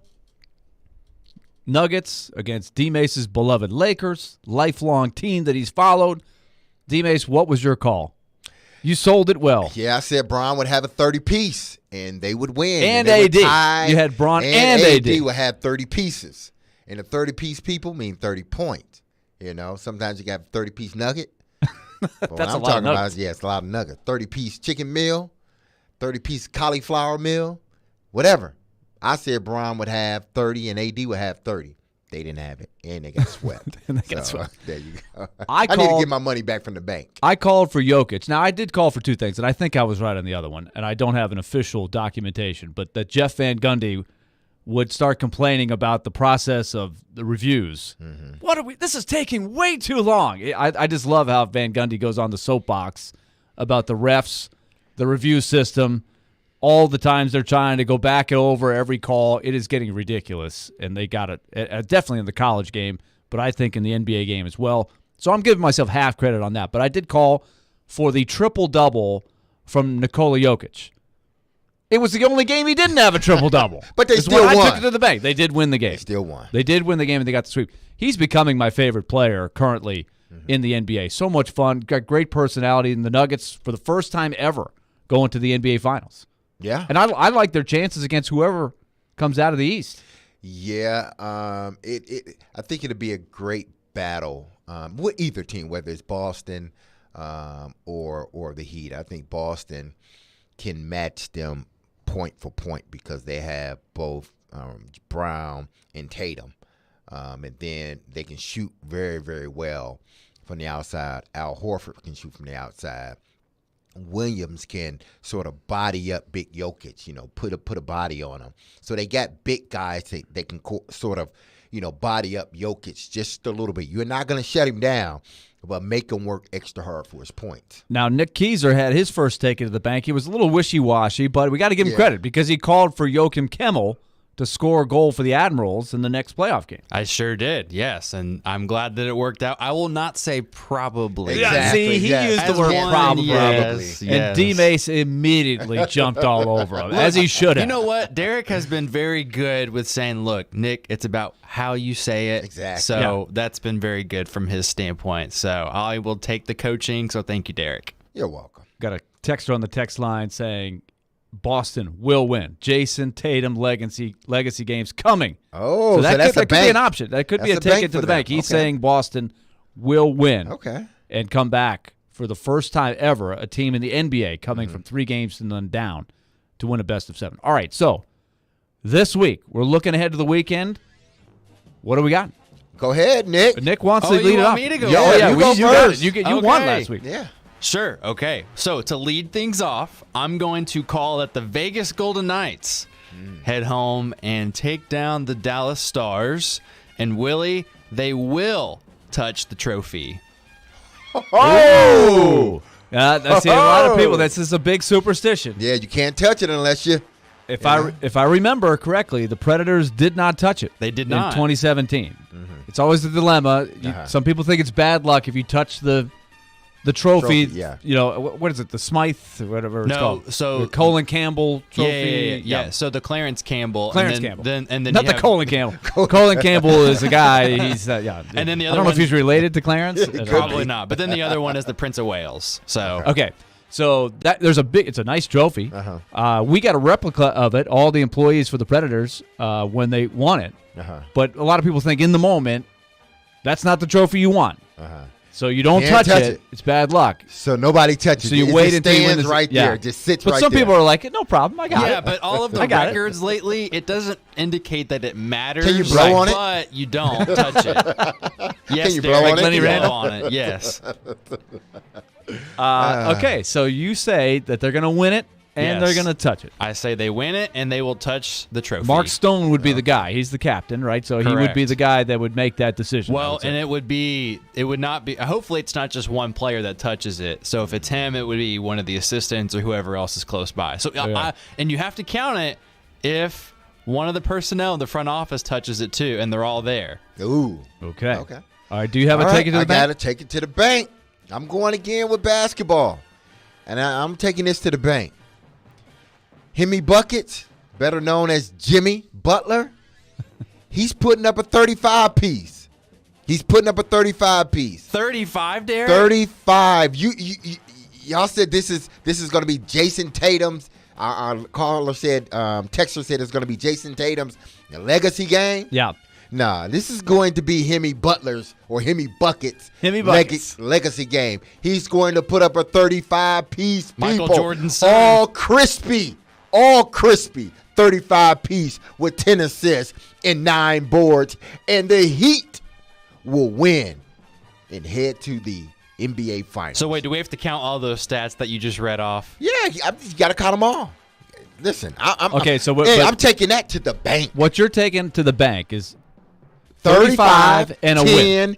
9 and a win. 35, 10, 9 and a win. Yes, Jimmy Butler. It's Hemi Buckets, man. That's a tight. Like you could get away with less. I think. When you take it to the bank, Willie, you got to take it to the bank. That's a full deposit. Listen, Willie, if I have $50, I ain't taking $49 to the bank. I'm taking a full $50 to the bank. But Derek, if you really hit on this, then you must work for Vegas. Okay. Hey man, I'm hitting on it. I'm telling you, Butler. Last game, he was minus 24. If you deal with plus and minuses in basketball, he was minus 24. That is awful. He's usually plus. The Boston Celtics starting 5, I think all of those guys were in plus. Jimmy Butler will be in the plus category. He will put up 35-piece crispy. Okay. Now, Willie, what do you have in store for us? This weekend. Okay, this is what I think will happen by the time we go back on the air on Monday. DeAndre Hopkins will have a new home by Monday. By Monday? And it will be in the AFC. Ah. By the time we get on Can the you air narrow Monday, it down a little bit more? Yeah. I think it will be the Bills. Ah, okay. Take it to the bank. Take it to the bank. DeAndre Hopkins will end up on the Bills. I think Willie gets half points a little bit if he goes in the AFC. Derek, what do you think? Well, okay. Yeah, you coaxed me in. I'm going to say it'll be the Bills. Okay. I'm feeling it. Okay. All right. That'd be a big hit. So what Take he it to the said bank. is it's going in the armored truck. Yes, it is. Straight to the bank. Okay. DeAndre Hopkins is going into the AFC, and he will be a Bill. It will be quick. People will spend all weekend trying to get this done. I think he's going to be an attractive piece. And I think probably there's been some phone calls, back channels, feeling it out. And now that this day has come, there's going to be some teams pouncing. I think the Bills want it. They want him. I can feel that one. All right. Do we have a final dad joke? Let's have a little dad joke duel. You ready in the final minute of the show? Go ahead. Do you have one, D-Mace? We got Graham on the line. Go ahead. Go All to right, Graham. Let's get Graham quickly. Graham, are you ready? You're the closer. You're Dennis Eckersley. Right. You're Goose Gossage. You're Mariano Rivera. You got to bring it strong. Final dad joke of the week. Okay, I heard one today. What do you call a dog that's a magician? A dog that's a magician. What do you call a dog that's a magician? A Labradabrador. I like that one. It takes a minute. Labradabrador. Okay, another one. What do you call a scary plant? What do you call a scary plant? Oh, man. A bamboo. Okay. I think that was a redeemer. He did a better job. The first one, I'm not quite sure. Graham, thanks for the call, though. Have a great weekend. Here you go. This is my All right, last D-Mace, one. this is the last one. More material. My wife keeps telling me to stop pretending to be butter. But you know what? I'm on a roll now. End on a high note. I like that one. A great dad joke to send us into Memorial Day weekend. D-Mace, have a great weekend. You do the All same. of you You do the listening, have a same, great Nick. weekend.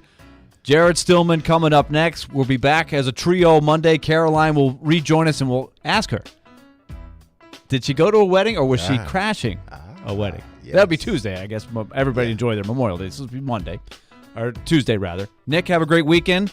Good luck to the Admirals this weekend and everybody at Spring Fling. We're out of here. Be loved and love on somebody. Enjoy and be safe.